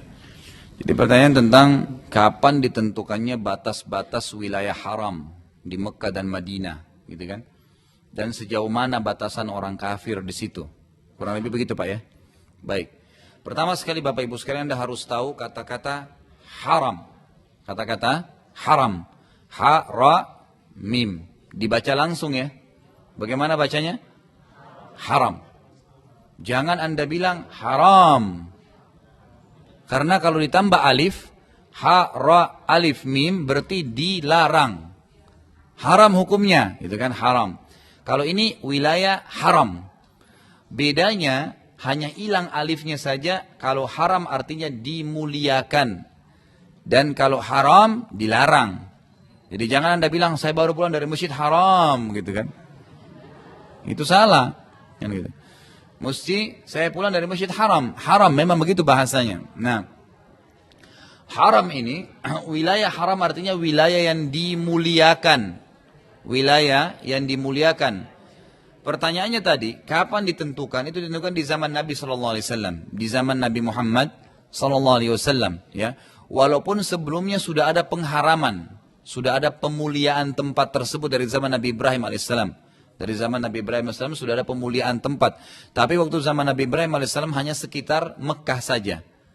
Jadi hanya sekitar Mekah itu masuk wilayah haram. Nanti di zaman Nabi SAW baru disempurnakan, termasuk Madinah. Termasuk Madinah. Makanya waktu dalam hadis Bukhari dikatakan waktu Nabi SAW haji wada, beliau mengatakan sesungguhnya tempat kalian ini haram, dimuliakan. Wilayah tempat haji di Mekah itu diharamkan ya oleh Allah Subhanahu wa taala. Disebutkan oleh Nabi SAW waktu itu. Jadi semua ini wilayah sudah dimasukkan dalam wilayah haram. Jadi Nabi tentukan pada saat itu. Lalu banyak riwayat juga menyebutkan Nabi SAW menyebutkan lokasinya. Wilayah haram itu dari sini ke sini, disebutkan lembah-lembahnya. Makanya sekarang kerajaan Saudi dari hadis-hadis ini itu menentukan patok-patoknya kan. Di mana saja wilayah haram itu. Kalau Anda dari Jeddah masuk ke Mekah, ditulis tuh wilayah haram, masuk haram, gitu kan? Keluar dari haram kalau lewatin itu. Nah, itu wilayah haram namanya. Termasuk kalau Tan'im. Tahu kan Masjid Tan'im ya? Tempatnya orang biasa niat umroh. Kenapa boleh orang ke sana? Kenapa pernah atau ada pendapat ulama mengatakan boleh niat dari situ? Karena dia keluar dari haram. Jadi keluar sedikit dari perbatasan itu, Masjid Tan'im itu berada di luar haram, pas di batasnya. Maka boleh orang dianggap sudah keluar Mekah. Udah tinggal niat, balik lagi masuk ke Mekah gitu kan istilahnya. Berarti dia sudah bisa lakukan. Itu wilayah haram. Sama dengan Madinah. Madinah juga Nabi SAW tentukan waktu itu. Sesungguhnya Madinah ini wilayah haram. Dari lembah ini ke lembah ini. Disebutkan Wadi Aqiq. Wadi Aqiq itu kurang lebih sekitar 7 km dari Madinah. Dari Masjid Nabawi. Tepatnya dulu di depan kampus kami di Madinah, sampai hari ini ada sebuah lembah namanya Wadi Aqiq. Itu kalau hujan banjir, sering banjir di situ. Itu batas wilayah haram. Itu Nabi SAW sudah tentukan, itu adalah wilayah haram. Jadi Nabi tentukan di zaman beliau, haram dari sini ke sini. Kerajaan Saudi jadikan sekarang patokan untuk dipasang pelang-pelang gitu. Jadi penentu itu di zaman Nabi SAW. Khusus wilayah haramnya, khusus wilayah haram, itu yang tidak boleh kalau ada orang kafir tinggal. Tinggal ya. Kalau orang itu lewat, lain, bisa. Karena di zaman Nabi SAW, itu ada orang Yahudi, kan gitu. Kemudian juga pernah Nabi SAW didatangin oleh orang-orang yang datang dari luar. Di zaman Umar radhiyallahu anhu itu, pernah Umar menawan banyak sekali ya pemuka-pemuka dari kerajaan Persia, orang kafir, tapi dibawa ke Madinah. Bahkan Umar bertemu dengan Umar dalam masjid Nabawi ketemunya, gitu kan? Tapi mereka bukan tinggal, memang mereka datang lewat atau memang yang mau dihukum seperti kasus ya jenderal-jenderalnya Persia yang ditangkap oleh Umar radhiyallahu anhu itu memang mau dihukum oleh Umar radhiyallahu anhu. Itu akan ada bahasan sendiri di zaman beliau. Jadi yang tidak boleh itu sebenarnya larangan-larangannya adalah orang kafir tinggal, bukan tidak boleh masuk. Makanya kemarin termasuk salah satu kalau tidak salah ada salah satu insinyurnya Masjid Nabawi itu orang non Muslim. Salah satunya ya. Itu kan cukup banyak arsitek yang dipakai. Satu itu adalah kalau saya tidak salah itu dari Jerman tuh dari Perancis itu memang orang non Muslim gitu. Tapi memang dia tidak tinggal. Dia tinggal kalau tinggalnya nginapnya di luar wilayah haram. Nanti dia kalau perlu dia masuk ke situ. Tapi kalau tinggal nggak boleh memang dia tidak boleh. Kalau lewat itu masih boleh. Kalau lewat masih boleh. Kemudian wilayah haram ini juga dimuliakan. Kata Nabi SAW itu tidak boleh dicabut pohonnya, tidak boleh dibunuh hewannya, gitu kan? Tidak boleh ada pertumpahan darah di situ. Siapapun yang berbuat dosa maka berlipat dibandingkan dengan wilayah lainnya, gitu kan? Jadi tidak boleh. Wilayah haram itu beda. Kalau orang buat dosa di situ, dosanya lebih besar daripada tempat lain. Ya, sama halnya kalau anda ibadah seperti sholat di haram Mekah 100.000 dibandingkan tempat lain, gitu kan? Masjid Nabawi 1.000 dibandingkan tempat-tempat yang lain. Ini karena besarnya fadilah di wilayah haram itu kalau kita beribadah. Kalau kita beribadah, sama halnya kalau bermaksiat ya. Sama halnya kalau bermaksiat juga begitu. Makanya pernah ada yang tanya sama saya, Ustaz, bagaimana kita menilai keadilannya Allah pada saat orang sholat di Mekah 100.000. 100.000 sholat itu ibu-ibu sekalian dan bapak rahimakumullah itu mungkin sama dengan 80 tahun orang sholat, satu kali sholat. 100.000 sholat itu bukan hal yang ringan gitu kan. Baik orang di Mekah kalau setiap hari sholat di haram 5 waktu sholat, sementara kita di Indonesia, gitu kan? Itu bagaimana mempertemukan pahalanya? Pasti kita ketinggalan. Pasti kita ketinggalan. Nah, maka saya jawab begini. Memang benar, itu fadilah dari Allah. Itu Allah berikan kesempatan, peluang bagi siapapun. Makanya kalau anda punya kesempatan, anda berangkat umroh, kan? Nggak masalah umroh 1 tahun berapa kali itu nggak masalah. Dan haji kalau bisa setiap tahun, ya setiap tahun. Kalau nggak bisa kayak sekarang ada peraturan, ya udah ikutin aja. Tapi minimal jangan haramkan diri kita dari masalah hadir di situ gitu kan. Jangan kita sampai kehilangan pahala itu. Dan juga Allah Maha Adil dari sisi lain. Itu adalah orang yang berbuat dosa di wilayah haram juga dosanya berlipat ganda lebih berat daripada orang di wilayah haram, di luar wilayah haram. Beda orang yang zina di sini dengan zina di Mekah sama Madinah, beda dosanya. Berat sekali di sana gitu kan. Itu wilayah haram. Sampai kata Nabi SAW, 3 orang yang azabnya sangat pedih pada hari kiamat. Allah tidak akan memaafkan mereka, ya, dan Allah SWT ya akan murka atau tidak melihat mereka pada hari kiamat. Yang pertama itu adalah perusak di wilayah haram. Adalah orang yang memang membuat kerusakan, berbuat maksiat di wilayah haram, itu dosanya luar biasa. Sangat pedih siksanya hari kiamat. Allah tidak akan maafkan kalau timbangan amalnya lebih berat dosanya, gitu kan? Dan juga Allah tidak akan melihat mereka pada Allah SWT tidak akan memaafkan, Allah tidak melihat, dan azabnya sangat pedih. 3 ancaman itu. Ya, kurang lebih begitu, Pak.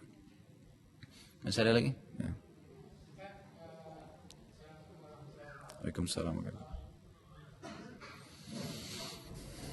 Usaha dikarat sampai dalam Al-Quran itu membebaskan budak berpuasa 3 hari. Tadi saya katakan bukan puasa 2 bulan. Baik. Jadi tadi Ustadz mengatakan kafarah, yaitu membebaskan budak, puasa 2 bulan turut-turut atau 60, memberikan 60 orang miskin. Jadi begini, terus ada dalam Al-Quran, setahu Bapak tadi, itu ada kafarah membebaskan budak dan puasa 3 hari. Kan gitu. Nah jadi puasa 3 hari itu untuk kafarah aiman namanya. Kafarah sumpah. Jadi kalau Bapak bilang misalnya demi Allah, gitu kan, ternyata bohong atau salah. Kafaranya itu puasa 3 hari. Atau memberikan makan 10 orang miskin, atau membebaskan budak, gitu kan. Tapi kalau yang tadi yang saya bilang itu berhubungan suami istri di siang Ramadan. Jadi orang kalau berhubungan biologis sama istrinya atau suami istri pada puasa Ramadan di siang hari, itu maka kafaranya membebaskan budak atau berpuasa 2 bulan berturut-turut atau memberikan makan 60 orang miskin. Ya. Jadi tadi bedanya begitu. Kalau tadi kan yang Bapak sebut itu adalah orang yang kafara, sumpah palsu, sumpah bohong, atau sumpah yang salah dengan nama Allah. Jadi bukan 3 hari, tapi memang 2 bulan berturut-turut. Itu Pak ya. Sekali lagi, ibu-ibu ada yang mau tanya? Masya Allah, ibu-ibu sudah paham semua, alhamdulillah.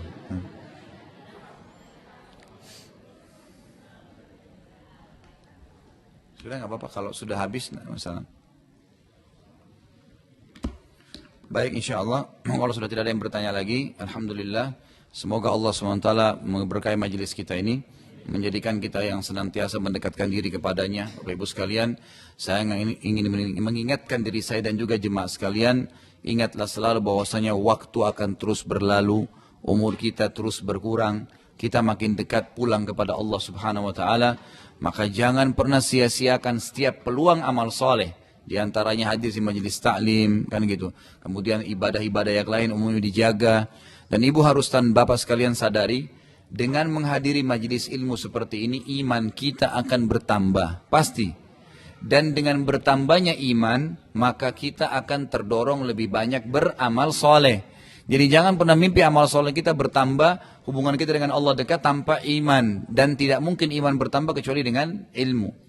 Makanya harus selalu menghadiri majelis taklim, majelis ilmu itu sangat penting ya untuk menambah, mencas kembali iman kita. Dan ingat juga Bapak Ibu sekalian, masing-masing orang di antara kita akan dihisap oleh Allah Subhanahu wa taala. Tidak ada orang lain. Apa yang Bapak Ibu lakukan itu yang akan Ibu temukan dan Bapak Ibu sekalian temukan. Baik-baik, buruk-buruk, dan semua janji Allah pasti akan datang sebagaimana Allah mengatakan innallaha la yukhliful mi'ad. Allah tidak akan memungkiri janji-janjinya. Allah janjiin pahala dengan amal soleh pasti Allah kasih. Allah akan kasih surga pasti semua. Apa yang kita sampaikan tentang surga dan neraka tadi sebagian kecil, itu hanya sekedar informasi tapi pasti akan terjadi. Kan gitu. Begitu juga dengan masalah neraka. Ini yang saya sampaikan Bapak Ibu sekalian, semoga bermanfaat. Kalau ada benar dari Allah, kalau ada salah dari saya mohon dimaafkan. Subhanakallahumma bihamdika asyhadu an la ilaha illa anta astaghfiruka wa atubu ilaik. Wassalamualaikum warahmatullahi wabarakatuh.